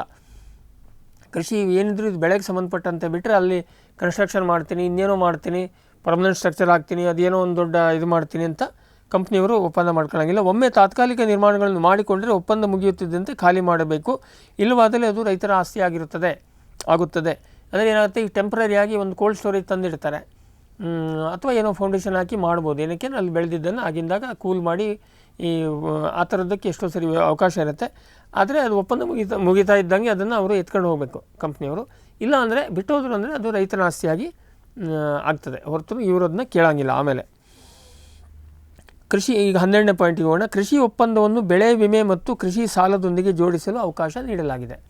ಅಂದರೆ ಇದು ಟ್ರೈಪಟೈ ಅಗ್ರಿಮೆಂಟ್, ಅಂದರೆ ತ್ರಿಕೋನ. ಇಲ್ಲೇನಾಗುತ್ತೆ, ಬೆಳೆ ಬೆಳೆಸೋದಕ್ಕೆ ಇದಕ್ಕೆ ಕೆಲವು ರೈತರದ್ದು ಅಬ್ಜೆಕ್ಷನ್ ಇದೆ. ಬೆಳೆ ವಿಮೆ ಅದು ಓಕೆ, ಬೆಳೆ ವಿಮೆ ಕಂಪಲ್ಸರಿ ಮಾಡ್ತಾರೆ ಈ ಥರ ಬಂದಾಗ. ಎರಡನೇದು ಕೃಷಿ ಸಾಲದೊಂದಿಗೆ, ಸಾಲ ಕೊಟ್ಟ ಬ್ಯಾಂಕಿನಿಗೆ ಏನಾಗುತ್ತೆ, ಈಗ ಯಾರು ಒಪ್ಪಂದ ಮಾಡ್ಕೊತಾರೆ ಅವರು ದುಡ್ಡು ಮುಂದೆ ಕೊಡಬೇಕಲ್ವ. ಇಲ್ಲಿ ಏನಾಗುತ್ತೆ, ಈ ರೈತ ಎಲ್ಲಿ ಸಾಲ ತೊಗೊಂಡಿರ್ತಾನೆ ಬ್ಯಾಂಕು ಅಲ್ಲಿಗೆ ಜಮಾ ಆಗುತ್ತೆ. ಆವಾಗ ಏನು ಮಾಡುತ್ತೆ, ಸ್ವಾಭಾವಿಕವಾಗಿ ಸಾಲಕ್ಕೆ ಇವರದ್ದು ಬಂದ ಉತ್ಪನ್ನ ಜಮಾ ಆಗುತ್ತೆ. ಇದನ್ನು ನಾವು ಕೆಲವು ರೈತರು ಇದಕ್ಕೆ ತಕರಾರು ಮಾಡ್ಬೋದು, ಬಟ್ ಇದನ್ನ ಯಾವುದೇ ಕಾರಣಕ್ಕೆ ಸಾಲ ಕೊಡೋ ಯಾವುದೇ ಬ್ಯಾಂಕು ಇದನ್ನು ನಿರೀಕ್ಷೆ ಮಾಡ್ತಾರೆ. ಇದ್ರ ಬಗ್ಗೆ ಅಬ್ಜೆಕ್ಷನ್ ಮಾಡಿದರೆ ಹೆಚ್ಚು ಪಾಯಿಂಟು ಉಳಿಯೋದಿಲ್ಲ, ನಮ್ಮ ವಾದಕ್ಕೆ ಬಲ ಇಲ್ಲ. ಆಮೇಲೆ ಈ ಒಪ್ಪಂದದಲ್ಲಿ ಇನ್ಯಾರು ಭಾಗವಹಿಸ್ಬೋದು. ಈ ರೈತ ಆಯಿತು, ಖರೀದಿ ಮಾಡುವಂಥ ಕಂಪ್ನಿ ಆಯಿತು, ಇನ್ಯಾರ್ಯಾರು ಇದರಲ್ಲಿ ಸೇರ್ಕೋಬೋದು. ಸಂಯೋಜಕರು ಅಂದರೆ ಅಗ್ರಿಗೇಟರ್ಸ್, ಈಗ ಕೋಳಿ ಗಿಳಿ ಅಂತದಲ್ಲಿ ಅಗ್ರಿಗೇಟರ್ಸ್ ಭಾಳ ಜನ ಇದ್ದಾರೆ, ಅವರು ಸೇರ್ಬೋದು. ಕೃಷಿ ಸೇವೆ ಒದಗಿಸುವವರು, ಈ ಸರ್ವಿಸ್ ಪ್ರೊವೈಡರ್ಸು, ಅದು ಮಷಿನರಿ ಇರ್ಬೋದು, ಬೇರೆ ಏನಾದ್ರು ಇರ್ಬೋದು, ಸರ್ವಿಸ್ ಪ್ರೊವೈಡರ್ಸು ಅಥವಾ ಕನ್ಸಲ್ಟೆಂಟ್ಸ್ ಇರ್ಬೋದು. ಆಮೇಲೆ FPOಗಳು, ರೈತ ಉತ್ಪಾದಕ ಸಂಸ್ಥೆಗಳು, ಅವ್ರು ಸೇರ್ಕೋಬೋದು. ಮುಂತಾದವರು ರೈತ ಮತ್ತು ಪ್ರಾಯೋಜಕರ ನಡುವೆ ಕೊಂಡಿಯಾಗಿ ಅಧಿಕೃತವಾಗಿ ಕೃಷಿ ಒಪ್ಪಂದದಲ್ಲಿ ಸೇರ್ಬೋದು. ಕಂಪ್ನಿ ಯಾವುದು ರಿಲಯನ್ಸ್ ಅಂತ ಇಟ್ಕೊಳ್ಳಿ, ದೊಡ್ಡದು ಸಂಸ್ಥೆ ಇದೆ, ಅದನ್ನು ಇಂಡಿವಿಜುವಲಿ ಮಾಡೋ ಬದಲು ಅಲ್ಲಿಯ FPOಗಳು ರೈತರು ಮತ್ತು ರಿಲಯನ್ಸ್ ಕಂಪ್ನಿ ಮಧ್ಯದಲ್ಲಿ ಒಂದು ಇದಾಗಿ ಸೇರ್ಕೋಬೋದು. ಆಮೇಲೆ 14ನೇ ಪಾಯಿಂಟಿಗೆ ಹೋಗೋಣ. ಸೂಕ್ತ ಕಾರಣಗಳಿದ್ದರೆ ಪರಸ್ಪರ ಒಪ್ಪಿಗೆಯ ಮೇರೆಗೆ ಒಪ್ಪಂದವನ್ನು ಬದಲಾಯಿಸಬಹುದು ಅಥವಾ ರದ್ದು ಮಾಡಬಹುದು. ಏನೋ ಈಗ ಮಳೆ ಬೆಳೆ ಏನೋ ವಿಪರೀತ ಆಯಿತು ಅಥವಾ ಈ ಕರೋನಾದಂಥ ಸಮಸ್ಯೆಗಳು ಬಂತು ಅಂತಾದರೆ ಇಬ್ಬರೂ ಒಪ್ಪಿಕೊಂಡು ಪರಸ್ಪರರ ಒಪ್ಪಿಗೆಯ ಮೇರೆಗೆ ಒಪ್ಪಂದವನ್ನು ರದ್ದು ಮಾಡ್ಬೋದು, ಯಾರೋ ಒಬ್ಬರು ಮಾಡೋಕ್ಕೆ ಬರೋದಿಲ್ಲ. ಈ ಕೃಷಿ ಒಪ್ಪಂದದ ನೋಂದಣಿ ಹೇಗೆ ಮತ್ತು ಎಲ್ಲಿ? ಇದನ್ನು ಹಾಗಾದರೆ ಆಯಿತು ರಿಜಿಸ್ಟರ್ ಮಾಡ್ತೀವಿ ಅಂತ ಹೇಳಿದರೆ, ಆದರೆ ಎಲ್ಲಿ? ರಾಜ್ಯ ಸರ್ಕಾರ ಈ ಕಾಯ್ದೆಯಡಿ ಕೃಷಿ ಒಪ್ಪಂದ ನೋಂದಣಿ ಪ್ರಾಧಿಕಾರವನ್ನು ಸ್ಥಾಪಿಸಿ ಅದರ ಘಟನೆ, ಸಂರಚನೆ, ಅಧಿಕಾರ ಮತ್ತು ಕಾರ್ಯವಿಧಾನವನ್ನು ರೂಪಿಸುತ್ತದೆ. ಅದು ಈ ಕಾಯ್ದೆ ಬಂದಾಗ ಯಾವತ್ತೂ ಸಾಮಾನ್ಯವಾಗಿ ಆ ಥರದ್ದು ಅವಕಾಶವನ್ನು ಕೊಟ್ಟಿರ್ತಾರೆ, ಇಲ್ಲೂ ಕೂಡ ಕೊಟ್ಟಿದ್ದಾರೆ. ಆಮೇಲೆ 16ನೇ ಪಾಯಿಂಟು, ಕೃಷಿ ಒಪ್ಪಂದಗಳ ದೂರು ಅಥವಾ ವ್ಯಾಜ್ಯಗಳ ಇತ್ಯರ್ಥ ಹೇಗೆ? ಇಲ್ಲಿ ಮಾತು ಬರುತ್ತೆ. ಈಗೇನೋ ಕಂಪ್ನಿಗೆ ನನಗೆ ಜಟಾಪಟಿ ಬಿತ್ತು, ನಾನು ರೈತ, ಆವಾಗ ಏನು ಮಾಡ್ತೀರಿ? ದೂರುಗಳನ್ನು ಮೊದಲು ರಾಜಿ ಸಂಧಾನ ಮಂಡಳಿಗೆ ಕಳಿಸೋದು, ಅದು ಕೊಡಬೇಕಾಗತ್ತೆ. ಸಾಮಾನ್ಯವಾಗಿ ಇದೆಲ್ಲ ಒಂದು 2-3 ಸ್ಟೆಪ್ ಇದ್ದೇ ಇರುತ್ತೆ. ರಾಜಿ ಸಂಧಾನ ಸಾಧ್ಯವಾದರೆ ವಿವರಗಳನ್ನು ಬರೆದು ಎರಡೂ ಪಕ್ಷಗಾರ ಸಹಿ ಪಡೆಯಬೇಕು. ನಂತರ ಇಬ್ಬರು ಇದಕ್ಕೆ ಬದ್ಧರಾಗಿರಬೇಕು. ಸ್ವಾಭಾವಿಕವಾಗಿ ನಾವು ಏನು ಮಾತಾಡಿದ್ವಿ, ರೈಟಿಂಗ್ನಲ್ಲಿ ಬರುತ್ತೆ, ಅಲ್ಲಿ ಸೈನ್ ಹಾಕಿ ಬರಬೇಕು. ಇತ್ಯರ್ಥಕ್ಕೆ 30 ದಿನಗಳ ಕಾಲಾವಧಿ ಕೊಡಲಾಗಿದೆ. ಏನೇ ತಕರಾರು ಬಿದ್ದರೂ 30 ದಿನದಲ್ಲಿ ಮುಗಿಸ್ಬೇಕು. ಈ ಕೋರ್ಟ್ನ ಇದರಾಗಿಯೇ ಅದೇ 20 ವರ್ಷ ನಡೆದು ಬಿಟ್ಟರೆ ಏನು ಬಂತು ಪ್ರಯೋಜನ? ಅದಕ್ಕೆ 30 ದಿನ ಕೊಟ್ಟಿದ್ದಾರೆ. ರಾಜಿ ಸಂಧಾನ ಸಾಧ್ಯವಾಗದಿದ್ದರೆ ಅಥವಾ 30 ದಿನಗಳಲ್ಲಿ ಇತ್ಯರ್ಥವಾಗದಿದ್ದರೆ ಉಪ ವಿಭಾಗೀಯ ಮ್ಯಾಜಿಸ್ಟ್ರೇಟ್ರಿಗೆ ಮನವಿ ಸಲ್ಲಿಸಬೇಕು. ಅಂದರೆ ಅಸಿಸ್ಟೆಂಟ್ ಕಮಿಷನರ್ ಅವರಿಗೆ ಮೇಲ್ಮನವಿ ಕೊಡಬೇಕು. ಮತ್ತು ಮತ್ತೊಂದು ರಾಜಿ ಮಂಡಳಿ ಅವರು ಮತ್ತೊಂದು ರಾಜಿ ಮಂಡಳಿಯನ್ನು ರಚಿಸಿ ಪ್ರಯತ್ನಿಸಬಹುದು. ಆಯಿತು. ಅದು ಆಗದಿದ್ದಲ್ಲಿ ಎಲ್ಲರ ವಾದವನ್ನು ಆಲಿಸಿ ಸೂಕ್ತವಾಗಿ ಆಲಿಸಿ 30 ದಿನಗಳ ಒಳಗಾಗಿ ತೀರ್ಪು ಕೊಡಬೇಕು. ಎಲ್ಲರಂದರೆ ಏನು, ಕಂಪ್ನಿ ಮತ್ತು ರೈತ. ಅಲ್ಲಿ ನಮ್ಮ ಮಾತನ್ನು ಹೇಳೋದಕ್ಕೆ ಹಿಂಗಾಗಿದೆ ಅಂತ ಹೇಳೋದಕ್ಕೆ ಅವಕಾಶ ಇದೆ, ಆರ್ಗ್ಯುಮೆಂಟಿಗೆ ಅವಕಾಶ ಇದೆ. ಹೀಗೆ ಕೊಡಬೇಕಾದ ತೀರ್ಪಿಗೆ ಇರುವ ಮಹತ್ವದ ಮಾರ್ಗಸೂಚಿಗಳು. ಈ ಥರ ಈಗ ಇದು ಕೊಡುವಾಗ ತೀರ್ಪು ಕೊಡುವಾಗ ಏನೇನು ಗಮನಿಸಬೇಕು ಅನ್ನೋದನ್ನು ಗೈಡ್ಲೈನ್ಸ್ ಕೊಟ್ಟಿದ್ದಾರೆ. ಪ್ರಾಯೋಜಕ ಕಂಪನಿ ರೈತರಿಗೆ ಹಣ ಪಾವತಿಸಲು ತಪ್ಪಿದಲ್ಲಿ ಬಾಕಿ ಇರುವ ಮೊತ್ತದ 1.5 ಪಟ್ಟಿನವರೆಗೆ ಪಾವತಿಸಲು ಆದೇಶಿಸಬಹುದು. ಕಂಪ್ನಿ ದುಡ್ಡು ಕೊಟ್ಟಿಲ್ಲ ಅಂತಾದರೆ 1000 ರೂಪಾಯಿ ಕೊಡೋದು ಬಾಕಿ ಉಳಿಸ್ಕೊಂಡಿದೆ ಅಂದರೆ 1,500ವರೆಗೆ ಪಾವತಿ ಮಾಡೋದಕ್ಕೆ ಆದೇಶ ಕೊಡೋಕ್ಕೆ ಅವಕಾಶ ಇದೆ. ಅಂದರೆ 10 ಪಟ್ಟು ದಂಡ ಹಾಕೋಕ್ಕೆ ಬರೋದಿಲ್ಲ. ರೈತನ ವಿರುದ್ಧವಿದ್ದಲ್ಲಿ ಪ್ರಾಯೋಜಕ ನೀಡಿದ ಮುಂಗಡ ಹಣ, ಸೇವೆ ಇತ್ಯಾದಿ ರೈತ ಪಾವತಿಸುವ ಮೊತ್ತ ಮೂಲ ಪ್ರಾಯೋಜಕ ಮಾಡಿದ ಖರ್ಚಿಗಿಂತ ಹೆಚ್ಚಿರುವಂತಿಲ್ಲ. ನೋಡಿ, ಇಲ್ಲಿ ಎಷ್ಟು ಸ್ಪಷ್ಟವಾಗಿ ರೈತನ ಪರವಾಗಿದೆ. ಈಗ ರೈತ ಬೆಳೆ ಕೊಡಲೇ ಇಲ್ಲ, ಆವಾಗ ಕಂಪ್ನಿಯವರು ನೋಡಿ ನಾನು ದುಡ್ಡು ಖರ್ಚು ಮಾಡಿದ್ದೆ ಇವನು ತೋಟಕ್ಕೆ, ನನಗೆ ಬಂದಿಲ್ಲ ಅಂತ ಅವನು ಇದಕ್ಕೆ ಅಪೀಲಿಗೆ ಹೋಗ್ತಾನೆ. ಆವಾಗ ಏನು ಕೇಳಿದರೆ, ಈಗ ಕಂಪ್ನಿ ಎಲ್ಲದೂ ಹೆಂಗೂ ಕಾಯ್ದೆ ಇದ್ರ ಪ್ರಕಾರ ರಸೀದಿ ಪ್ರಕಾರ ಇರಬೇಕು. ರೈತ ಕಂಪ್ನಿ ಹೇಳುತ್ತೆ ನಾನು 40,000 ರೂಪಾಯಿ ಖರ್ಚು ಮಾಡಿದ್ದೀನಿ ಇದಕ್ಕೆ, ನನಗೆ ಇದು ಉತ್ಪನ್ನ ಬಂದಿಲ್ಲ ಅಂತ ಹೇಳಿದರೆ 40,000ಕ್ಕಿಂತ ಮೀರಿ ಆದೇಶ ಮಾಡೋಂಗಿಲ್ಲ. ಈಗ ಹೆಂಗೆ ನಾವು ಕಂಪ್ನಿ ವಿಷಯದಲ್ಲಿ 1,000ಕ್ಕೆ 1,500 ಮಾಡ್ಬೋದು, ಇಲ್ಲ ಹಾಗಿಲ್ಲ. ಎಷ್ಟು ಅವನು ತನ್ನ ಬಡ್ಡಿನೋ ಅದು ಇದು ಹೇಳೋಂಗಿಲ್ಲ. ಯಾವುದು ಅಧಿಕೃತವಾಗಿ ಅವನು ಖರ್ಚು ಮಾಡಿದಾನೆ ಅಷ್ಟನ್ನು ಪಾವತಿ ಮಾಡುವಂಥ ರೈತನಿಗೆ ಆದೇಶ ಕೊಡ್ಬೋದು. ತನ್ನ ಕೈಮೀರಿದ ನೈಸರ್ಗಿಕ ಅನಾಹುತಗಳಿಂದ ರೈತ ಬಾಕಿ ಉಳಿಸಿಕೊಂಡಿದ್ದರೆ ರೈತನಿಗೆ ಪಾವತಿಸುವಂತೆ ಆದೇಶಿಸಬಾರದು. ನೋಡಿ, ಇಲ್ಲೊಂದು ರೈತ ಪರವಾಗಿದೆ. ಏನೋ ಈಗ ಇದು ಬಂದು ನೆರೆಹಾವಳಿನೇನೋ ಬಂದು ಎಲ್ಲ ಬೆಳೆನೇ ತೊಳ್ಕೊಂಡು ಹೋಯ್ತು, ರೈತನ ಕೈ ಮೀರಿದ್ದು. ರೈತನ ಯಾವುದೇ ಮೋಸ ಮಾಡೋ ಉದ್ದೇಶ ಇರಲಿಲ್ಲ, ಪ್ರಕೃತಿ ಕೈ ಕೊಡ್ತು. ಆವಾಗ ಅದನ್ನು ಕಂಪ್ನಿಗೆ ತುಂಬಿಕೊಡು ಅಂಥೇಳಿ ರೈತನಿಗೆ ಆದೇಶ ಮಾಡುವಂತಿಲ್ಲ. ಇದಕ್ಕಿಂತ ಹೆಚ್ಚಿನ ರಕ್ಷಣೆ ಏನು ಬೇಕು ನೀವೇ ಹೇಳಿ. ಇದು ಮತ್ತು ನಾನು ಯಾವುದೋ ನನ್ನ ಕಾಲ್ಪನಿಕ ಹೇಳ್ತಾ ಇಲ್ಲ, ಕಾಯ್ದೆಯಿಂದ ನಾವು ತೆಗೆದಂಥ ಅಂಶಗಳು ನಿಮಗೆ ಕನ್ನಡದಲ್ಲಿ ಹೇಳ್ತಾ ಇದ್ದೀನಿ ಅಷ್ಟೇ. ಆಮೇಲೆ ಉಪ ವಿಭಾಗೀಯ ಮ್ಯಾಜಿಸ್ಟ್ರೇಟರು ನೀಡಿದ ಆದೇಶಕ್ಕೆ ಸಿವಿಲ್ ನ್ಯಾಯಾಲಯದಷ್ಟೇ ಆದೇಶದಷ್ಟೇ ಮಾನ್ಯತೆ ಇದೆ. ಇದಕ್ಕೆ ಮತ್ತು 1908ರ ಸಿವಿಲ್ ಪ್ರೊಸೀಜರ್ ಕೋಡ್ ಪ್ರಕಾರ ಜಾರಿಗೊಳಿಸಬೇಕು, CPC. ಅದು ಮಾಮೂಲಿ ಎಲ್ಲದರಲ್ಲಿ ಇರುತ್ತೆ. ಇದರಲ್ಲಿ ಏನಕ್ಕೆ ಮಾನ್ಯತೆ ಅಂತೇಳಿ, ಕೋರ್ಟ್ ಆದೇಶ ಅಂತಾದರೆ ಅದಕ್ಕೆ ಹೆಚ್ಚು ವೇಟೇಜ್ ಇರುತ್ತೆ. ಅದನ್ನು ಉಲ್ಲಂಘನೆ ಮಾಡಿದರೆ ಕಂಟೆಂಪ್ಟ್ ಆಫ್ ಕೋರ್ಟ್ ಆಗುತ್ತೆ. ಆ ಥರದ್ದು ಪ್ರೊವಿಷನ್ ಕೊಟ್ಟಿದ್ದಾರೆ. ಹಾಗಿದ್ರೆ ಅದ್ರ ಬದಲಿಗೆ ಕೋರ್ಟಿಗೆ ಕೊಡ್ಬೋದಿತ್ತಲ್ವ. ಈಗ ಎಷ್ಟೋ ಜನ ಹೋರಾಟಗಾರದ್ದು ಒಂದು ಪಾಯಿಂಟ್ ಇದೆ, ಕೋರ್ಟಿಗೆ ಕೊಟ್ಟರೆ ಇವ್ರಿಗೆ ಕೊಡಿ ಅಂತ ಹೇಳೋದು, ಇವ್ರಿಗೆ ಕೊಟ್ಟರೆ ಅವ್ರಿಗೆ ಕೊಡಿ ಅಂತ ಹೇಳೋದು. ಅದೊಂದು ಸಾಮಾನ್ಯ ಟೆಕ್ನಿಕ್ ಈ ಹೋರಾಟಗಾರದ್ದು. ಕೋರ್ಟಲ್ಲಿ ಈಗಲೇ 10 ವರ್ಷ 20 ವರ್ಷದಿಂದ ಬಾಕಿ ಬಿದ್ದಿದೆ ಪ್ರಕರಣಗಳು. ಅದಕ್ಕೆ ಹಲವಾರು ಕಾರಣಗಳಿದೆ, ನಾವು ಅವ್ರನ್ನ ಬಗ್ಗೆ ಮಾತಾಡೋಂಗಿಲ್ಲ. ಈ ಪ್ರಕರಣಗಳನ್ನು ತೊಗೊಂಡೋಗಿ 1,00,000 ಕೇಸ್ಗಳು ಬಿದ್ದರೆ ಈ ವರ್ಷಕ್ಕೆ ನಿಮಗೆ ಅದು ಈ ಸದ್ಯದಲ್ಲಿ ಆಗ್ತದಾ? ಇಲ್ಲ. ಅದಕ್ಕೆ ಅಧಿಕಾರಿಗಳ ಇದು ಕೊಟ್ಟಿದ್ದಾರೆ. ಯಾಕೆಂದರೆ AC, ತಹಶೀಲ್ದಾರು, DC ಎಲ್ಲರಿಗೂ ಅವ್ರ ಅಗತ್ಯ ಬಿದ್ದಾಗ ಮ್ಯಾಜಿಸ್ಟ್ರೇಟ್ ಪವರ್ಸ್ ಕೂಡ ಅವರಿಗೆ ಇರುತ್ತೆ. ಇಲ್ಲಿ ACಗೆ ಕೊಟ್ಟಿದ್ದಾರೆ. ಇನ್ನು ಈ ಆದೇಶ, AC ಕೊಟ್ಟಿರೋ ಆದೇಶ ಸರಿ ಹೋಗದಿದ್ದರೆ ಯಾವುದೇ ಪಕ್ಷಗಾರರು ಮೇಲ್ಮನವಿ ಪ್ರಾಧಿಕಾರ ಅಂದರೆ ಅಪಿಲೇಟ್ ಅಥಾರಿಟಿಗೆ ಮೇಲ್ಮನವಿ ಹೋಗಬಹುದು. ಅದು ನ್ಯಾಚುರಲಿ 1-2 ಮೇಲ್ಮನವಿಗೆ ಅವಕಾಶ ಎಲ್ಲ ಕಾಯ್ದೆಯಲ್ಲಿ ಕೊಟ್ಟಿರ್ತಾರೆ. ಇವರು ಜಿಲ್ಲಾಧಿಕಾರಿ ಅಥವಾ ಅವರು ನೇಮಿಸಿದ ಹೆಚ್ಚುವರಿ ಜಿಲ್ಲಾಧಿಕಾರಿ ಇರುತ್ತದೆ. ಒಂದು DC ಇಲ್ಲವ ಎಡಿಷನಲ್ DC ಇರ್ತಾರೆ. ಇವರು 30 ದಿನಗಳ ಒಳಗಾಗಿ ತೀರ್ಪು ಕೊಡಬೇಕು. ಇವರಿಗೂ 30 ದಿನದ ಟೈಮ್ ಕೊಟ್ಟಿದ್ದಾರೆ. ಇವರ ಆದೇಶಕ್ಕೂ ಸಿವಿಲ್ ಕೋರ್ಟಿನ ಆದೇಶದ ಅಂದರೆ ತೀರ್ಪಿನ ಮಾನ್ಯತೆ ಇದೆ. ಇದು ಕೂಡ ಇವರಿಗೆ ಇದು ಕೊಟ್ಟಿದ್ದಾರೆ, ಸ್ಟೇಟಸ್ ಕೊಟ್ಟಿದ್ದಾರೆ. ಆದೇಶದ ಮೊತ್ತವನ್ನು ಭೂಕಂದಾಯ ಬಾಕಿ ಎಂಬಂತೆ ವಸೂಲಿ ಮಾಡಬೇಕು. ಅದು ನ್ಯಾಚುರಲಿ ವಸೂಲಿ ಹೆಂಗೆ ಮಾಡ್ತೀರಿ? ಹೌದು, ಅವನು ಕಂಪ್ನಿ ಕೊಟ್ಟಿಲ್ಲ, ಹಾಗೆ ಈಗ ರೆವಿನ್ಯೂ ಬಾಕಿ ಹೆಂಗಿದ್ರೆ ವಸೂಲಿ ಮಾಡ್ತಾರೆ ಆ ಪ್ರೊಸೀಜರ್ ಪ್ರಕಾರ ಮಾಡ್ತಾರೆ. ಈ ಎರಡೂ ಮೇಲ್ಮನವಿ ವ್ಯವಸ್ಥೆಯು ಕೋರ್ಟಿನ ಕಾರ್ಯವಿಧಾನವನ್ನೇ ಅನುಸರಿಸುವುದು. ಈಗ AC ಕೋರ್ಟಲ್ಲಿ DC ಕೋರ್ಟಲ್ಲಿ ಅಂದರೆ ಅರ್ಥಾತ್ ನಮಗೆ ಆರ್ಗ್ಯುಮೆಂಟ್ ಮಾಡೋಕ್ಕಾಗೋದಿಲ್ಲ, ನಮ್ಮ ಪರವಾಗಿ ವಕೀಲರನ್ನ ಹಾಕ್ಬೋದು. ಅದೇನು ಪದ್ಧತಿ ಹೆಂಗೆ ಕೋರ್ಟಲ್ಲಿ ಹೆಂಗೆ ನಡೀತದೋ ಅದೇ ರೀತಿ ನಡೀತದೆ. ಸಾಕ್ಷಿದಾರನ ಕರೀತಾರೆ, ವಿಚಾರಣೆ ಮಾಡ್ತಾರೆ, ಅವೆಲ್ಲ ನಿಮ್ಗೆ ಗೊತ್ತಿದ್ದ ವಿಚಾರ. ಕೊಡತಕ್ಕ ಬಾಕಿ ಹಣಕ್ಕೆ ರೈತರ ಜಮೀನು ಹೋಗಬಹುದೇ? ನೋಡಿ, ಜನರನ್ನ ಎಲ್ಲೆಲ್ಲಿ ಮಿಸ್ಗೈಡ್ ಮಾಡ್ತಾರೆ ಹೇಳೋದಕ್ಕೆ ಇಲ್ಲೊಂದು ಪಾಯಿಂಟ್ ಇದೆ. ನಿಮ್ಮ ಜಮೀನೇ ಹೋಗ್ಬಿಡ್ತೈತಣ್ಣ ಅಂತೇಳಿ ಹೇಳೋದು, ಇವರು ಕಂಪ್ನಿನವರೆಲ್ಲ ಆಮೇಲೆ ಕಿತ್ಕೊಂಡ್ಬಿಡ್ತಾರೆ ಅಂಥೇಳಿ. ಇಲ್ಲಿ ನೋಡಿ, ಇಲ್ಲ, ಹಣ ವಸೂಲಾತಿಗೆ ಯಾವುದೇ ಕಾರಣಕ್ಕೂ ರೈತರ ಜಮೀನಿನ ವಿರುದ್ಧ ಕ್ರಮ ಕೈಗೊಳ್ಳುವಂತಿಲ್ಲ. ಆಯಿತು, ರೈತ ಈಗ ಒಂದು 50,000 ರೂಪಾಯಿ ಕಂಪ್ನಿ ಕೊಡಬೇಕು, ಹಂಗಾರೆ ಹೆಂಗೆ ವಸೂಲಿ ಮಾಡ್ತೀರಿ? ಇಲ್ಲಿ ಹೇಳಿದ್ರಿ ನಿಮ್ಮ ರೆವಿನ್ಯೂ ಬಾಕಿ ಹೇಳಿ ಮಾಡಬೇಕು ಅಂತ. ಅದು ಕಂತಿನಲ್ಲೋ ಏನು ಬೇರೆ ಪ್ರೊಸೀಜರಲ್ಲಿ ಏನಿರುತ್ತೆ CPC ಪ್ರಕಾರ ಹೋಗುತ್ತೆ.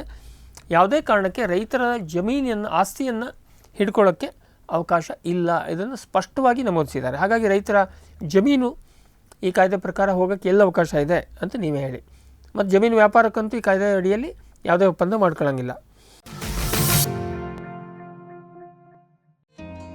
ಫ್ಯೂಚರ್ ಬಯೋಟೆಕ್ ಸಾವಯವ ಕೃಷಿಯ ವೇಗವರ್ಧಕ.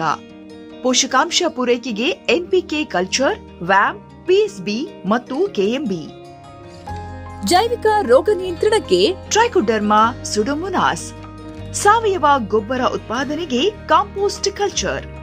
ಲಘು ಪೋಷಕಾಂಶಗಳಿಗೆ ವೇಗ, ವರ್ಧಕ್ ಮತ್ತು ವೃದ್ಧಿ. ಮಣ್ಣಿನ ಆರೋಗ್ಯ ವೃದ್ಧಿಗೆ ಫ್ಯೂಚರ್ ಬಯೋಟೆಕ್, ಧಾರವಾಡ. ಅಗ್ರಿಮೇಟ್ ಮತ್ತು ಓಲಿಯೋಮ್ಯಾಕ್ ಕೃಷಿ ಉಪಕರಣಗಳು ಹಾಗೂ ಸ್ಪ್ರೇಯರ್ಗಳು. ಹಗುರ ಉಳುಮೆಗೆ ರೋಟರಿ ಟಿಲ್ಲರ್, ಕಳೆ ಕತ್ತರಿಸಲು ಬ್ರಷ್ ಕಟರ್ ಮತ್ತು ಮರ ಕುಯ್ಯಲು ಚೈನ್ಸಾ. ಔಷಧ ಸಿಂಪಡಣೆಗೆ ಬ್ಯಾಟರಿ ಮತ್ತು ಪವರ್ ಸ್ಪ್ರೇಯರ್ಗಳ ವಿಶಾಲ ಶ್ರೇಣಿ. ಸಬ್ಸಿಡಿ ಯೋಜನೆಯಡಿ ಅಗ್ರಿಮಾರ್ಟ್ ಮತ್ತು ರತ್ನಗಿರಿ ಡೀಲರ್ಗಳಲ್ಲಿ ಲಭ್ಯ. 20 ವರ್ಷಗಳಿಂದ ಬೆಳೆಗಾರರ ಜೊತೆಯಲ್ಲಿ ಅಗ್ರಿಮೇಟ್, ಜಾಣ ಬೆಳೆಗಾರರ ಪ್ರಥಮ ಆಯ್ಕೆ. ಸಂಪರ್ಕಿಸಿ 7393938938. ಶ್ರಮಜೀವಿ ವೆರಿಫೈಡ್. ನಮ್ಮ ಪರೀಕ್ಷೆ ನಿಮ್ಮ ಸುರಕ್ಷೆ. ಅಡಿಕೆ, ತೆಂಗು ಇತ್ಯಾದಿ ಬೆಳೆಗಳಿಗೆ ಜೀವಾಣುಗಳಾದ NPK ಕಲ್ಚರ್, ಕಾಂಪೋಸ್ಟ್ ಕಲ್ಚರ್, ರೋಗ ಕೀಟನಾಶಕ ಜೀವಾಣುಗಳು ಮತ್ತು ಮೈಕ್ರೋನ್ಯೂಟ್ರಿಯೆಂಟ್. ಹಗುರ ಕೃಷಿ ಉಪಕರಣಗಳಾದ brush cutter, chainsaw, earth auger, rotary tiller, ವಿವಿಧ ಮಾದರಿಯ ಸ್ಪ್ರೇಯರ್ಗಳು. ಅಡಿಕೆ, ತೆಂಗು ಮರ ಹತ್ತುವ ಮತ್ತು ಸುಲಿಯುವ ಯಂತ್ರ, ಮೊಸರು ಕಡೆಯುವ ಯಂತ್ರ, ಅಡಿಕೆ ಬಿಡಿಸುವ ಮತ್ತು ಪಾಲಿಶ್ ಮಾಡುವ ಯಂತ್ರ, ಕಾಳು ಮೆಣಸು ಬಿಡಿಸುವ ಯಂತ್ರ, ತೋಟದೊಳಗೆ ಸಾಗಾಟಕ್ಕೆ motocart, solar polytunnel dryer, solar ವಿದ್ಯುತ್ ಬೇಲಿ, ಪ್ರಾಣಿ ಪಕ್ಷಿ ಓಡಿಸುವ ಯಂತ್ರ, ಪಾಲಿಹೌಸ್ ನಿರ್ಮಾಣ, ವಿವಿಧ ನರ್ಸರಿ ಗಿಡಗಳು, ಕೃಷಿ ಯೋಜನಾ ವರದಿ ಮತ್ತು ಸಲಹಾ ಸೇವೆ. ನಂಬಿಕಾರ್ಹ ಮೂಲ, ಸೇವಾ ಖಾತ್ರಿ. ಖರೀದಿಗೆ ಸಂಪರ್ಕಿಸಿ ಶ್ರಮಜೀವಿ ವೆರಿಫೈಡ್.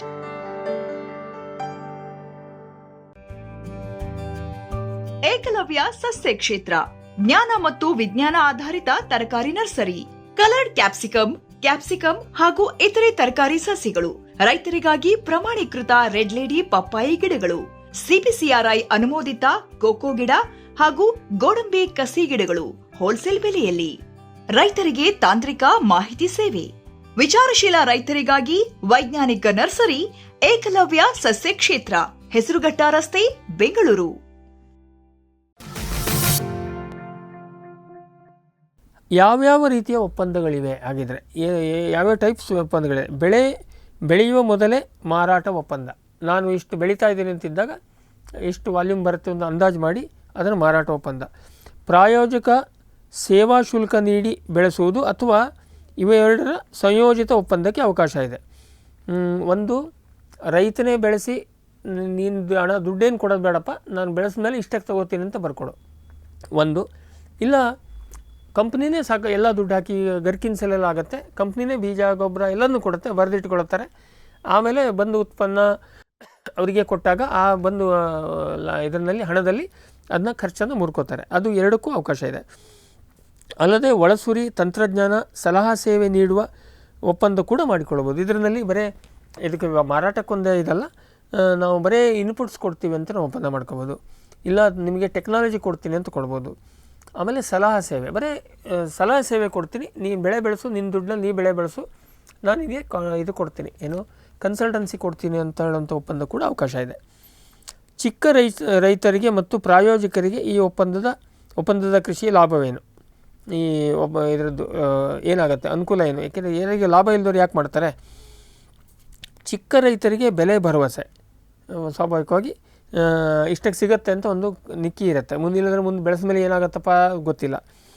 ತಂತ್ರಜ್ಞಾನ ಮತ್ತು ಒಳಸುರಿಗಳ ಲಭ್ಯತೆ, ಸುಲಭ ಲಭ್ಯತೆ, ಒಂದು ಮುಂದೆ ವ್ಯಾಪಾರ ಆಗುತ್ತೆ ಅಂತ ಗ್ಯಾರಂಟಿ. ಆಮೇಲೆ ಇನ್ಪುಟ್ ಸಿಗುತ್ತೆ, ಗೊಬ್ಬರನೋ ಬೀಜನೋ ಅವೆಲ್ಲ ಈ ಪ್ರಕಾರ ನಾವು ಅವರು ತೊಗೋಬೋದು.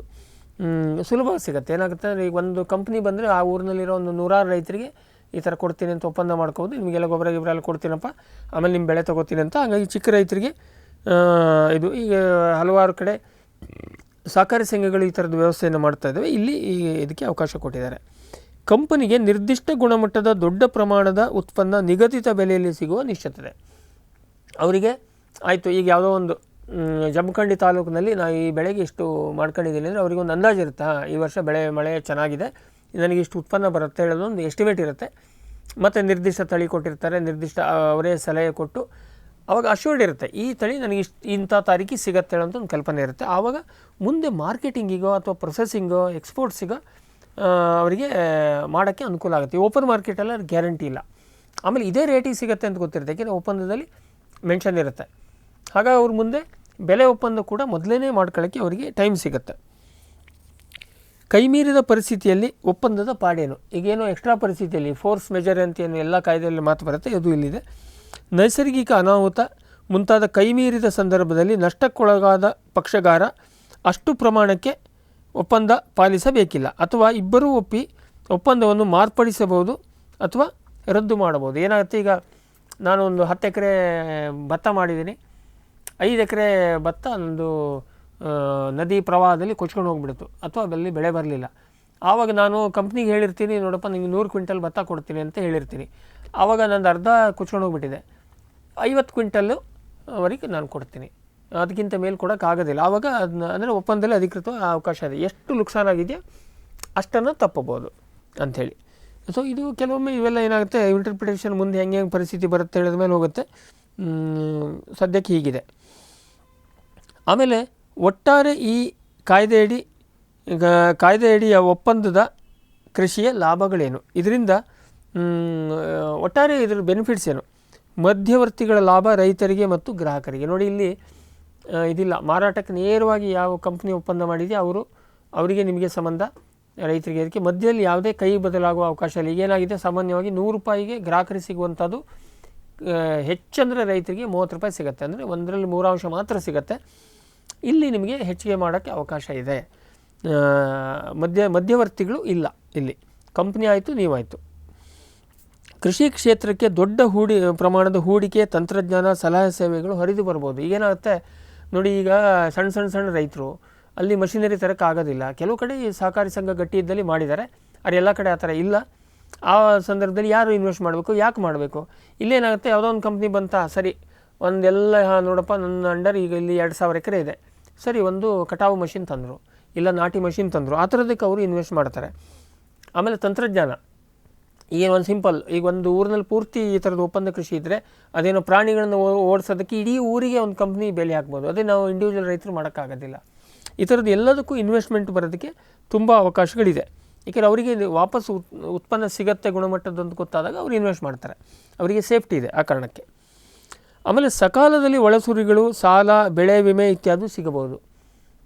ವಿಶೇಷವಾಗಿ ಏನಾಗುತ್ತೆ, ಗೊಬ್ಬರ ಶಾರ್ಟೇಜ್ ಇದೆ, ಆ ಪರ್ಟಿಕ್ಯುಲರ್ ಇದು ಬೇಕು, ಇಲ್ಲಿ ಅಂಗಡಿನಲ್ಲಿ ಇಲ್ಲ, ಅಥವಾ ಏನೋ ಕೃತಕ ಅಭಾವ ಆಗಿದೆ, ಈ ಥರ ಕಂಪ್ನಿಗಳು ಕೈ ಹಾಕಿದಾಗ ಅವ್ರು ಎಲ್ಲಿಂದಾರೂ ತಂದು ಕೊಡ್ತಾರೆ. ಅದೊಂದು ಅನುಕೂಲ, ಸಕಾಲದಲ್ಲಿ ಸಿಗುತ್ತೆ. ಮತ್ತು ಅದೇ ಸಾಲನೂ ಕೂಡ ಈ ಥರದ್ದೊಂದು ಎಗ್ರಿಮೆಂಟ್ ಇದೆ ಅಂದರೆ ಬ್ಯಾಂಕ್ನವರು ಭಾಳ ಸುಲಭವಾಗಿ ಕೊಡ್ತಾರೆ. ಏಕೆಂದರೆ ವ್ಯಾಪಾರ ಆದಾಗ ದುಡ್ಡು ವಾಪಸ್ ಅಕೌಂಟಿಗೆ ಬರುತ್ತೆ ಅನ್ನೋಂಥ ವಿಶ್ವಾಸ ಇರುತ್ತೆ. ಆಮೇಲೆ ಬೆಳೆ ವಿಮೆ, ಸ್ವಾಭಾವಿಕವಾಗಿ ಇನ್ಶೂರೆನ್ಸಿಗೆ ಅವಕಾಶ ಇದೆ. ಸಾಮಾನ್ಯ ರೈತರ ಕೈಗೆಟುಕದ ದೂರದ ಮಾರುಕಟ್ಟೆಗಳ ಲಾಭ ರೈತರಿಗೆ ಸಿಗಬಹುದು. ಈಗ ಯಾವುದೋ ಒಂದು ದೊಡ್ಡ ಕಂಪ್ನಿ ಕೈ ಹಾಕಿದಾಗ ಇಲ್ಲಿಂದ ಎಕ್ಸ್ಪೋರ್ಟು ಮಾಡ್ಬೋದು, ಇಲ್ಲಿ ಕರ್ನಾಟಕದಿಂದ ಕಲ್ಕತ್ತಾ ಕಳಿಸ್ಬೋದು, ಇನ್ನೊಂದು ದಿಲ್ಲಿ ಕಳಿಸ್ಬೋದು. ಅದು ನಾವು ವೈಯಕ್ತಿಕವಾಗಿ ನಾವೊಬ್ಬ ಇಂಡಿವಿಜುವಲ್ ರೈತರಿಗೆ ಆಗೋದಿಲ್ಲ. ಆ ಮಾರುಕಟ್ಟೆಯ ಲಾಭ ನಿಮಗೆ ಇಲ್ಲಿ ಸಿಗ್ಬೋದು. ಈಗ ಏನಕ್ಕೆ, ಫಾರ್ ಎಕ್ಸಾಂಪಲ್ ನಮ್ಮ ಬೆಂಗಳೂರಿಗೆ ಬಂದರೆ ಸೇಬು ಕನಿಷ್ಠ 100 ರೂಪಾಯಿ, ಅದೇ ನೀವು ಕಾಶ್ಮೀರಕ್ಕೆ ಹೋದರೆ 10 ರೂಪಾಯಿ ಸಿಗುತ್ತೆ. ಹಾಗಾದರೆ 90 ರೂಪಾಯಿ ಮಧ್ಯದ್ದು ಎಷ್ಟು ವ್ಯತ್ಯಾಸ, ಅಷ್ಟು ಜನರ ಕೈ ಪಾಸಾಗಿದೆ. ಆವಾಗ ಏನಾಗುತ್ತೆ, ಕಾಶ್ಮೀರದ ರೈತರು ಈ ಥರದ್ದು ಯಾವುದೋ ಒಂದು ದೊಡ್ಡ ಕಂಪ್ನಿ ಜೊತೆಗೆ ಒಪ್ಪಂದ ಮಾಡ್ಕೊಂಡು ಸೀದಾ ಬೆಂಗಳೂರಿಗೆ ಕಳಿಸ್ಬಿಟ್ರೆ 10 ರೂಪಾಯಿ ಬದಲಿ ಕೊನೆ ಪಕ್ಷ ಅವರಿಗೆ 30, 40, 50 ರೂಪಾಯಿ ಸಿಗುತ್ತೆ. ಈ ಥರ ಅವಕಾಶಗಳಿದೆ. ಹಾಂ, ಓಕೆ. ಈಗ ಕೊನೆಗೆ ಲಾಸ್ಟು ಇದೆಲ್ಲ ನಾವು ಅನುಕೂಲ ಅಂಶಗಳನ್ನು ಮಾತಾಡಿದ್ವಿ. ಎಲ್ಲದೂ ಹೇಳುವಾಗ ಮೇಲ್ನೋಟಕ್ಕೆ ಚಂದನೇ ಕಾಣಿಸ್ತದೆ. ಹಾಗಾದ್ರೆ ಇದೆಲ್ಲ ಕಾಯ್ದೆ ಈಗ ಬಿ ಜೆ ಪಿನವ್ರು ಹೇಳುವಂಗೆ, ಆಡಳಿತ ಪಕ್ಷದವ್ರು ಹೇಳುವಂಗೆ ಎಲ್ಲ ಏನು ಬಂಗಾರನ, ರೈತನ ಭಾಳ ಬಂಗಾರ ಆಗತ್ತಾ, ಅಥವಾ ಇವರು ಪ್ರತಿಪಕ್ಷಗಳು ಹೋರಾಟಗಾರರು ಮಾಡುವಂಗೆ ಪೂರ್ತಿ ಇದು ರೈತನ ಮುಳುಗಿಸ್ತದ ಹೇಳೋಕೆ ಬಂದಾಗ ನಾವು ಪ್ರಾಮಾಣಿಕವಾಗಿ ನಿಂತು ಇಲ್ಲಿ ಕೆಲವು ಇದು ಮಾಡಿರೋದು. ಇದರ ಅಪಾಯಗಳು ಏನಾದ್ರು ಒಂದಷ್ಟು ಅಪಾಯಗಳು ಒಳ ಕತ್ತರಿ ಇದ್ದೇ ಇರುತ್ತೆ, ಯಾವುದೇ ಕಾಯ್ದೆ ಬರಲಿ ಹೇಳಿದ ನಮ್ಮ ಅನಿಸಿಕೆ. ನೋಡಿ, ಗುಣಮಟ್ಟ ಮತ್ತು ಬೆಲೆ ನಿರ್ಧಾರದಲ್ಲಿ ಜಟಾಪಟಿ. ಏನು ಎ ಗ್ರೇಡು ಬಿ ಗ್ರೇಡ್ಗಳು ಗೌರ್ಮೆಂಟ್ ಫಿಕ್ಸ್ ಮಾಡಿದ್ರು ನಿಮ್ಗೆ ಗೊತ್ತು, ಅದರಲ್ಲಿ ಒಂದಷ್ಟು ಲೂಪ್ ಹೋಲ್ಸ್ ಇರುತ್ತೆ. ಕಾರ್ಪೊರೇಟ್ ಕಂಪ್ನಿಗಳು ಅದರಲ್ಲಿ ಗ್ರೇಡಿಂಗ್ನಲ್ಲಿ ಕನ್ಫ್ಯೂಸ್ ಮಾಡೋ ಸಾಧ್ಯತೆ ಇರುತ್ತೆ. ಯಾಕೆಂದರೆ ಇದರಲ್ಲಿ ಎಲ್ಲದಕ್ಕೂ ತಂತ್ರಜ್ಞಾನ ಬಳಕೆ ಮಾಡೋದು ಅಷ್ಟು ಸುಲಭ ಕೆಲಸ ಅಲ್ಲ, ಅಥವಾ ಎಲ್ಲ ಬೆಳೆಗಳಲ್ಲಿ ಸುಲಭ ಆಗಲಿಕ್ಕಿಲ್ಲ. ಹಾಗಾಗಿ ನಾವು ರೈತರು ಹಣ ಇದು ಎ ಗ್ರೇಡ್ ಅಂತ ಐತೆ ಅಂತ ಹೇಳೋದು, ಇಲ್ಲ ಇದು ಬಿ ಗ್ರೇಡ್ ಅಂತ ಹೇಳೋದು, ಆ ಜಟಾಪಟಿ ಬೀಳ್ಬೋದು. ಅಥವಾ ಎಲ್ಲ ಬಂದಿದ್ದರಲ್ಲಿ 110% ಮಾತ್ರ ಎ ಗ್ರೇಡ್ ಮಾಡಿ 90%ಅನ್ನು ತೆಗೆದು ಬದಿಗಿಡೋ ಸಾಧ್ಯತೆ ಇರುತ್ತೆ. ಅಲ್ಲಿ ಜಟಾಪಟಿ ಬರುತ್ತೆ. ರೇಟ್ ಕೂಡ ಆಗೋದಿಲ್ಲ, ಹೋಗೋದಿಲ್ಲ, ಅದು ಆಗ್ಬೋದು. ಆಮೇಲೆ ಕನಿಷ್ಠ ಬೆಂಬಲ ಬೆಲೆ MSP ನಡುವಿನ ಅಂತರದ ಗೊಂದಲ ಉಂಟಾಗ್ಬೋದು. ನಾನು ಈಗಾಗಲೇ ಹೇಳಿದಾಗೆ ಅವರೇನಾದರೂ ಇಲ್ಲ ಸರ್ಕಾರ ಏನಾದ್ರು ಹೇಳಿ ನನಗೆ ಇದಕ್ಕಿಂತ ಮೇಲೆ ಪೂರೈಸೋದಿಲ್ಲ, ಇದು ಆಗೋದಿಲ್ಲ ಅಂಥೇಳಿ ಕೂತ್ರೆ ಏನು ಮಾಡಬೇಕು ಆ ಕ್ಲಾರಿಟಿ ಇಲ್ಲ. ಆಮೇಲೆ ಮಾರುಕಟ್ಟೆಯ ದರ ಏರಿಳಿತವಾದಾಗ ಯಾವೊಂದು ಪಕ್ಷಗಾರ ಕೈ ಕೊಡ್ಬೋದು. ಇದರಲ್ಲಿ ಏಕದಮ್ ಭಾಳ ವ್ಯತ್ಯಾಸ ಬಂತು ಹೇಳಾದಾಗ ಒಂದು ಕಂಪ್ನಿ ಓಡೋಗ್ಬಿಡ್ಬೋದು. ಮೊದಲು ಹೇಳಿರ್ತಾರೆ, ನೋಡಪ್ಪ ನಿಮ್ಮದು ಈಗ ಫಾರ್ ಎಕ್ಸಾಂಪಲ್ ಅಡಿಕೆನೆ ನಾನು ಇಷ್ಟಕ್ಕೆ ತೊಗೋತೀನಿ ಅಂತ ಹೇಳಿರ್ತಾರೆ, ಆಮೇಲೆ ರೇಟು ಬಿದ್ದೋಯ್ತು, ಆವಾಗ ಕಂಪ್ನಿ ಗಾಯಬಾಗ್ಬೋದು. ಏಕೆಂದರೆ ಅಲ್ಲಿ ಆ ರೇಟಿಗೆ ಕೊಟ್ಟರೆ ಅವ್ರಿಗೆ ಪೂರೈಸೋದಿಲ್ಲ. ಬಟ್ ಇಲ್ಲಿ ಏನಾಗುತ್ತೆ, ಅಗೇನ್ ಕಂಪ್ನಿಯ ಯಾವ ಸ್ಟ್ಯಾಂಡರ್ಡ್ ಕಂಪ್ನಿ ಇರೋದ್ರ ಮೇಲೆ ಅದಕ್ಕೆಲ್ಲ ಒಂದು ಪರಿಹಾರ ವ್ಯವಸ್ಥೆ ಇದೆ. ಮಾರುಕಟ್ಟೆ ದರ ಅಥವಾ ರೈತರೇ ಮಾಡ್ತಾರೆ. ಎಷ್ಟೋ ಸರಿ ಫಾರ್ ಎಕ್ಸಾಂಪಲ್ ಕಲ್ಲಂಗಡಿ ತೊಗೊಳ್ಳೋಣ, ವಾಟರ್ ಮೆಲಾನ್, ಅದನ್ನ ಬೀಜದ್ದು ಸಾಕಷ್ಟು ಕಂಪ್ನಿಗಳಿಗೆ ಗೊತ್ತು, ಬೀಜ ಬೆಳೆಸ್ತಾರೆ, ಬೀಜಕ್ಕೆ ಅಂತ ಬೆಳೆಸ್ತಾರೆ, ಎಲ್ಲ ಗೊಬ್ಬರ ತಗೋತಾರೆ. ಆಮೇಲೆ ಅಕಸ್ಮಾತ್ ಮಾರ್ಕೆಟಲ್ಲಿ ಒಳ್ಳೆ ರೇಟ್ ಬಂತ ಹಣ್ಣೆ ಮಾರಿಬಿಡ್ತಾರೆ, ಬೀಜ ಕೊಡೋದೇ ಇಲ್ಲ. ಏನಾಯಿತು ಕೇಳಿದರೆ, ಹಣ ನನ್ನ ಬೆಳೆನೇ ಬಂದಿಲ್ಲ ಅಂತೇಳಿ ಏನೋ. ಹಂಗಾರೆ ಅವ ಕಂಪ್ನಿಗಳು ಏನು ಮಾಡ್ತವೆ, ಈ ಥರ ಎಲ್ಲ ರೈತರು ಮಾಡೋದಿಲ್ಲ. ಕೆಲವರು ಮಾತಿಗೆ, ಭಾಳಷ್ಟು ಜನ ಮಾತಿಗೆ ಭದ್ರಾಗಿರ್ತಾರೆ. ಮುಂದೆ ಈ ಕಣ್ಣಿಡ್ತಾರೆ. ಯಾಕೆಂದರೆ ಕಂಪ್ನಿಗಳಿಗೂ ಲೋಕಲ್ ರೆಪ್ರೆಸೆಂಟೇಟಿವ್ಸ್ ಇರ್ತಾರೆ. ಆ ರೈತಂಗೆ ಮುಂದೆ ಯಾವುದೇ ಕಂಪ್ನಿಗಳು ಅವನ ಜೊತೆಗೆ ಒಪ್ಪಂದಕ್ಕೆ ಬರೋದಿಲ್ಲ. ಇದು ಬ್ಯಾಲೆನ್ಸ್ ಆಗುತ್ತೆ. ಹಾಗಾಗಿ ಇಲ್ಲಿ ಆ ಕಡೆ ಕಂಪ್ನಿ ಮತ್ತು ರೈತ ಯಾರೊಬ್ಬರು ಕೈ ಕೊಡ್ಬೋದು, ಇದು ಸಾಧ್ಯತೆಗಳಿದೆ. ಪ್ರಾಯೋಜಕ ಕಂಪನಿ ತಾನು ಕೊಡುವ ದುಬಾರಿ ಒಳಸುರಿಗಳನ್ನೇ ಬಳಸುವಂತೆ ತಾಕೀತು ಮಾಡ್ಬೋದು. ಇದು ಎಲ್ಲ ಸಾಧ್ಯತೆ ಇದೆ. ಇಲ್ಲಿ ತಮ್ಮದು ಬೀಜ ಗೊಬ್ಬರ ಎಲ್ಲ ಮಾರ್ಕೊಳ್ಳೋಕ್ಕೆ ಪ್ರೊವಿಷನ್ ಕಂಡ್ಕೊಳ್ಳೋದು. ಮಾರ್ಕೆಟಲ್ಲಿ ನಿಮಗೆ ಅದಕ್ಕೆ ಈಕ್ವಲೆಂಟ್ ಗೊಬ್ಬರ ₹100 ಸಿಗೋದನ್ನು, ಇಲ್ಲೆಲ್ಲ ಅದು ಚೆನ್ನಾಗಿಲ್ಲ, ನಾನು ಕೊಟ್ಟಿದ್ದ ಗೊಬ್ಬರನೇ ನೀವು ತೊಗೋಬೇಕು. ಆವಾಗ ರೈತ ಒಂಥರ ಮುಲಾಜಿಗೆ ಬಿದ್ದು ₹100 ಕೊಡೋದನ್ನು ₹150 ಕೊಟ್ಟು ಬಳಸುವಂಥ ಅನಿವಾರ್ಯತೆ ಸೃಷ್ಟಿ ಆಗ್ಬೋದು ಖಂಡಿತವಾಗಿ. ಏಕೆಂದರೆ ಎಲ್ಲರಿಗೂ ಕೃಷಿಯ ಒಳಸೂರಿಯನ್ನು ಮಾರಾಟ ಮಾಡುವ ಗುರಿ ಭಾಳ ಇದೆ. ನೋಡಿ, ನಾವು ಶ್ರಮಜೀವಿ ವೆರಿಫೈಡ್ ಅಂತ ಏನು ಮಾಡಿದ್ವಿ, ಅಲ್ಲಿ ದುಡ್ಡಿದೆ ಅಂತ ನಮಗೂ ಒಂದು ಸ್ವಲ್ಪ ಆಸೆ. ಹಾಗೆಯೇ ಇಲ್ಲಿ ಏನಂದರೆ, ಕರ್ನಾಟಕದಲ್ಲಿ ನಾವು ಒಂದು ಮೇಲ್ನೋಟಕ್ಕೆ ನೋಡೋದಂತೆ ಪ್ರತಿ ವರ್ಷಕ್ಕೆ 75,000 ಕೋಟಿ ರೂಪಾಯಿಗಳ ಒಳಸುರಿಯ ವ್ಯಾಪಾರ ಇದೆ. ನೆನ್ಪಿಟ್ಕೊಳ್ಳಿ, ಮಷಿನರಿ ಇರ್ಬೋದು. ವಿಶೇಷ ಮುಖ್ಯ ದುಡ್ಡು ಆಗೋದು ಈ ಫರ್ಟಿಲೈಸರ್ಸ್, ರಾಸಾಯನಿಕ ಗೊಬ್ಬರಗಳು. 75,000 ಕೋಟಿ ರೂಪಾಯಿಗಳ ವ್ಯಾಪಾರ ಬರೀ ಕರ್ನಾಟಕದಲ್ಲಿ ಒಂದು ವರ್ಷಕ್ಕೆ ಕೃಷಿಯಲ್ಲಿ ಆಗ್ತದೆ. ಅದ್ರ ಮೇಲೆ ಕಣ್ಣು ಎಲ್ಲ ಕಂಪ್ನಿಗಳಿದೆ. ಹಾಗಾಗಿ ತಮ್ಮದೇ ತೊಗೋಬೇಕು ಅಂಥೇಳಿ ಅವ್ರು ಕಂಡೀಷನ್ ಹಾಕಿ ಮಾಡ್ಬೋದು. ಆಮೇಲೆ ವ್ಯಾಜ್ಯ ಮತ್ತು ದೂರುಗಳ ಪರಿಹಾರ, ಸರ್ಕಾರಿ ವ್ಯವಸ್ಥೆ ಸರಿಯಾಗಿ ನಿಗದಿತ ಸಮಯದಲ್ಲಿ ಪರಿಹಾರ ಕೊಡದಿರಬಹುದು. ಅದು ಅಂಡರ್ಸ್ಟುಡ್ಡು. ಸರ್ಕಾರ ಸಂಸ್ಥೆಗಳು ಯಾವಾಗೂ ಹೇಳಿದ್ದನ್ನು ಹೇಳಿ ಟೈಮಿಂಗ್ ಮಾಡೋ ಪದ್ಧತಿ ಉಳಿಸ್ಕೊಂಡಿಲ್ಲ. ಒಂದು ಸಕಾಲ ಈ ಕಾಲ ಬಂದರೂ ಆ ಸಕಾಲದಲ್ಲೂ ಕೂಡ ಇವರು ಅಕಾಲದ ಒಂದು ದಾರಿಯನ್ನು ಹುಡುಕ್ತಾರೆ. ಹಾಗಾಗಿ ಸರಿಯಾದ ಸಮಯಕ್ಕೆ 30 ದಿನ ಹೇಳಿ ಕಾಯ್ದೆಯಲ್ಲಿದ್ರೂ ಅದು 30 ದಿನಕ್ಕೆ ಆಗದೇ ಹೋಗ್ಬೋದು. ಆವಾಗ ಮತ್ತಾಗೇನು ಅಪೀಲು ಗೀಪೀಲು ಇವೆಲ್ಲ ಜಂಜಾಟಗಳಿರುತ್ತೆ. ಆಮೇಲೆ ಭ್ರಷ್ಟವಾಗ್ಬೋದು. ಸರ್ಕಾರಿ ವ್ಯವಸ್ಥೆ ಹೇಗೆಲ್ಲ ಲಂಚ ಆಮಿಷಗಳಿಗೆ ಬದಲಾಗುತ್ತೆ ಅಂತ ನಿಮ್ಗೆ ಗೊತ್ತು, ಕಾಯ್ದೆ ಒಳಗೆ ಹೇಗೆ ತೂರ್ಕೋತಾರೆ ಅಂತ ಗೊತ್ತು, ಅದು ಆಗ್ಬೋದು.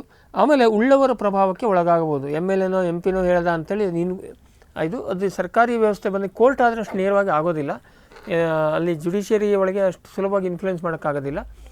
ಈ ಸರ್ಕಾರಿ ವ್ಯವಸ್ಥೆ ಯಾವ DC ಜಿಲ್ಲಾ ಮ್ಯಾಜಿಸ್ಟ್ರೇಟ್ ಅಂದ್ರೂ ಕೂಡ ಪೊಲಿಟಿಕಲ್ ಇನ್ಫ್ಲುಯೆನ್ಸು ಭಾಳ ಸುಲಭವಾಗಿ ಇದಾಗ್ತಾರೆ. ಕೆಲವರು ಈ ಕಡೆಯಿಂದ ಇದ್ದಾರೆ, ಆ ಕಡೆಯಿಂದ ಇದ್ದಾರೆ. ಅದೇ ಥರ ತಹಸೀಲ್ದಾರು, ಅದೇ ಥರ AC.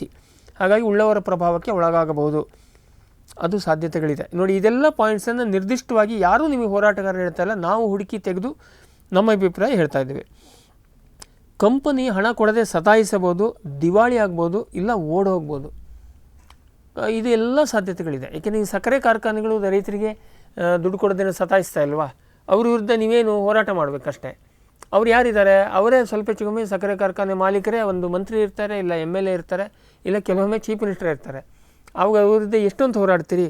ಹಾಗಾಗಿ ದುಡ್ಡು ಕೊಡೋದನ್ನು ಸತಾಯಿಸ್ಬೋದು. ಅದಕ್ಕೆ ಮತ್ತೆ ಕೋರ್ಟು ಕಚೇರಿ ಕಂಪ್ಲೇಂಟ್ ಎಲ್ಲ ಇರುತ್ತೆ. ಬಟ್ ಅದು ಅಷ್ಟು ಸುಲಭದ ಕೆಲಸ ಅಲ್ಲ. ಯಾಕೆಂದರೆ ಅವರು ಶಕ್ತಿವಂತರು, ನಾವು ರೈತರು ನಮಗೆ ಅಷ್ಟು ಶಕ್ತಿ ಇಲ್ಲ. ಹಾಗಾಗಿ ಕಂಪನಿ ಹಣ ಕೊಡೋದನ್ನೇ ಸತಾಯಿಸ್ಬೋದು, ದಿವಾಳಿ ಆಗ್ಬೋದು, ಓಡೋಗ್ಬೋದು. ಅದಕ್ಕೆಲ್ಲ ಪರಿಹಾರಕ್ಕೆ ಕಾಯ್ದೆಯೊಳಗೆ ಅವಕಾಶ ಇದೆ. ಬಟ್ ಅದು ಸುಲಭದ ಕೆಲಸ ಅಲ್ಲ. ಆಮೇಲೆ ಎಲ್ಲಕ್ಕಿಂತ ವಿಶೇಷವಾಗಿ ವಿಶಾಲ ಕ್ಷೇತ್ರದಲ್ಲಿ ಏಕಬೆಳೆ ಏಕತಳಿಯ ಬೇಸಾಯ ವ್ಯಾಪಕವಾಗಿ ಬರ್ಬೋದು.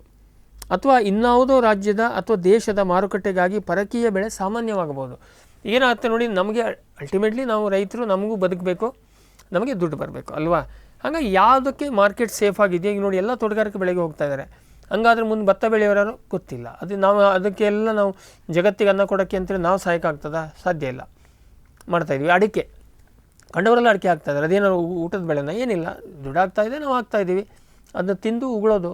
ದೇಶಕ್ಕೂ ಏನು ಒಳ್ಳೆಯದಲ್ಲ, ಯಾರಿಗೂ ಒಳ್ಳೆಯದಲ್ಲ, ಅದು ನಮಗೂ ಆಗ್ತಾಯಿದೆ, ನಾವು ಮಾಡ್ತಾಯಿದ್ವಿ. ಹಾಗೆ ಅಥವಾ ಗೋವಿನ ಜೋಳ, ನಮ್ಮಲ್ಲಿ ಯಾರೂ ಸಾಮಾನ್ಯವಾಗಿ ನಮ್ಮ ಭಾರತದಲ್ಲಿ ಗೋವಿನ ಜೋಳ ತಿನ್ನೋದಿಲ್ಲ. ಅದು ಯಾವುದೋ ದೇಶದ ಪೌಲ್ಟ್ರಿಗೋ ಅಥವಾ ನಮ್ಮ ದೇಶದ ಪೌಲ್ಟ್ರಿಗೋ ಸಪ್ಲೈ ಆಗೋದು. ಕಂಡಲ್ಲಿ ಈಗ ಗೋವಿನ ಜೋಳ ಬರ್ತಾಯಿದೆ ವ್ಯಾಪಕವಾಗಿ, ಕಳೆ ಹಬ್ಬದಂಗೆ. ಅದೇ ಥರ ಇದೂ ಬಿಟ್ಟು ಇನ್ನು ಗರ್ಕಿನ್ನು, ನಮ್ಮ ದೇಶದಲ್ಲಿ ಅದರದ್ದು ಗರ್ಕಿನ್ ಮೀಡಿಯನ್ನು ಯಾವನ್ನೂ ತಿನ್ನೋದಿಲ್ಲ. ಯಾಕೆಂದರೆ ಅದು ರುಚಿ ಇಲ್ಲ. ಇಡೀ ಕರ್ನಾಟಕ ತುಂಬ ಒಳ್ಳೆ ರೇಟ್ ಬಂತು ಅಂತೇಳಿ ರಷ್ಯಾದಲ್ಲಿ ಯಾರೋ ಉಪ್ಪಿನಕಾಯಿ ಮಾಡ್ಕೊಂಡು ತಿನ್ನೋದಕ್ಕೆ ಇಡೀ ಕರ್ನಾಟಕದಲ್ಲಿ ಗರ್ಕಿನ ಬೆಳೆ ಬರ್ಬೋದು. ಯಾಕೆಂದರೆ ಒಪ್ಪಂದ ಕೃಷಿ ಕಂಪ್ನಿಗಳು ಬರ್ತವೆ, ಒಳ್ಳೆ ದುಡ್ಡು ಕೊಡ್ತಾರೆ, ರೈತರಿಗೆ ಒಳ್ಳೆ ಲಾಭ ಆಗುತ್ತೆ. ಮಾಡ್ತೀನಿ ಅಂದರೆ ಅಲ್ಲ ಹೇಳೋಕ್ಕೆ ಯಾರಿಲ್ಲ.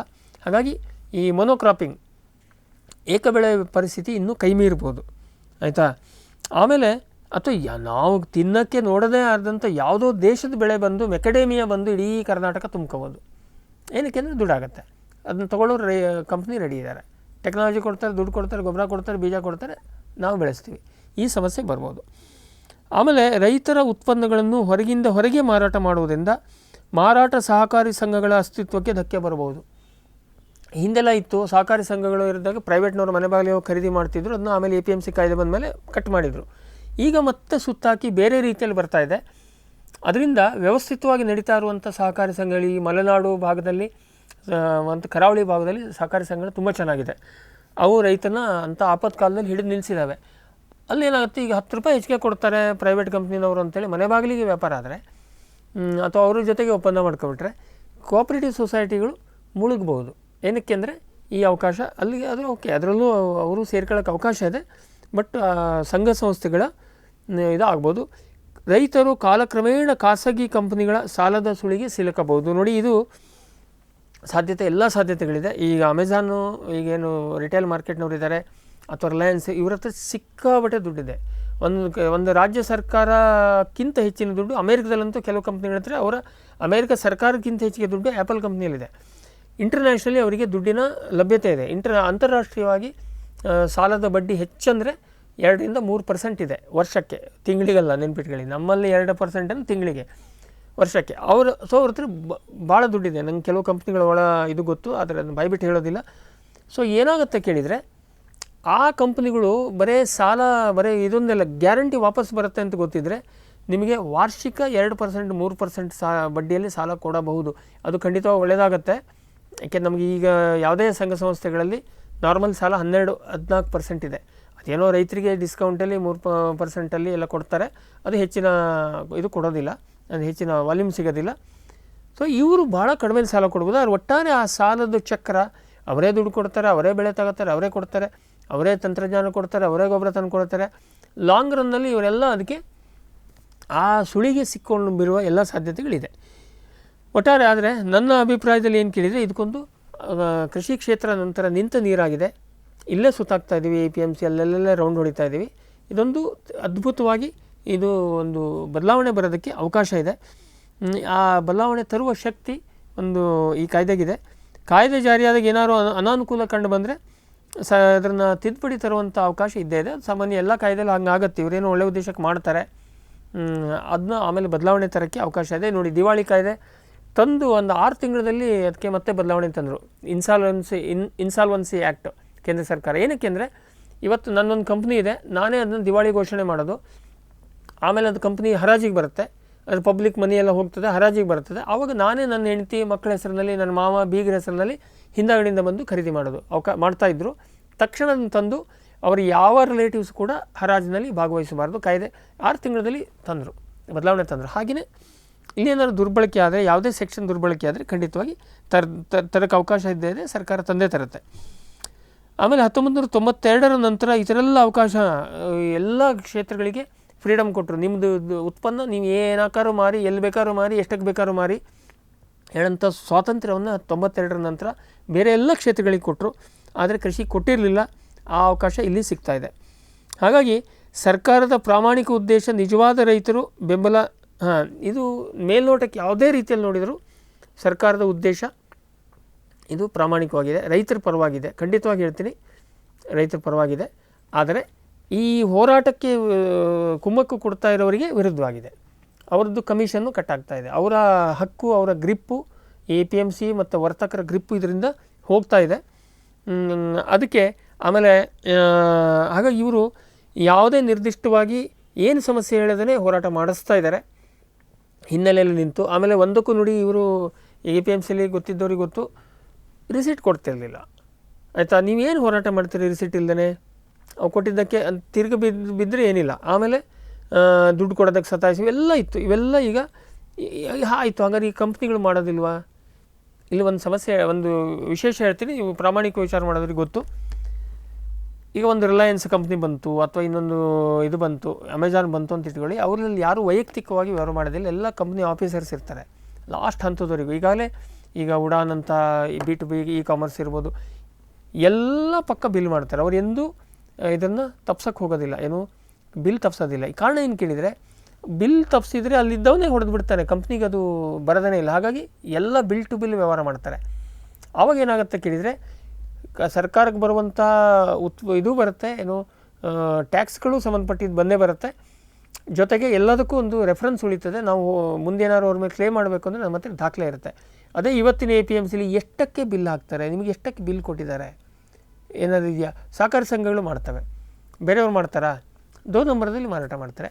ಅದೆಲ್ಲ ಅವಕಾಶ ದೊಡ್ಡ ಸಂಸ್ಥೆಗಳು ಬಂದಾಗ, ಈಗ ನೀವು ಅಮೆಜಾನ್ದಲ್ಲಿ ಏನಾದ್ರು ಒಂದು ತರಿಸಿ, ₹100 ಒಂದು ಪೆನ್ ಡ್ರೈವ್ ತರಿಸಿ, ನಿಮಗೆ ಅದ್ರ ಜೊತೆಗೆ ಬಿಲ್ ಬಂದಿರುತ್ತೆ. ಬಿಲ್ ತಪ್ಪಿಸಿ ವ್ಯವಹಾರ ಇಲ್ಲ. ಇದು ಎಲ್ಲ ದೃಷ್ಟಿಯಿಂದ ಸೇಫು ಇದು. ಹಾಗಾಗಿ ನಾವು ಸ್ಟಡಿ ಮಾಡೋ ಪ್ರಕಾರ ಖಂಡಿತವಾಗಿ ಈ ಕಾಯ್ದೆ ರೈತರ ಪರವಾಗಿದೆ.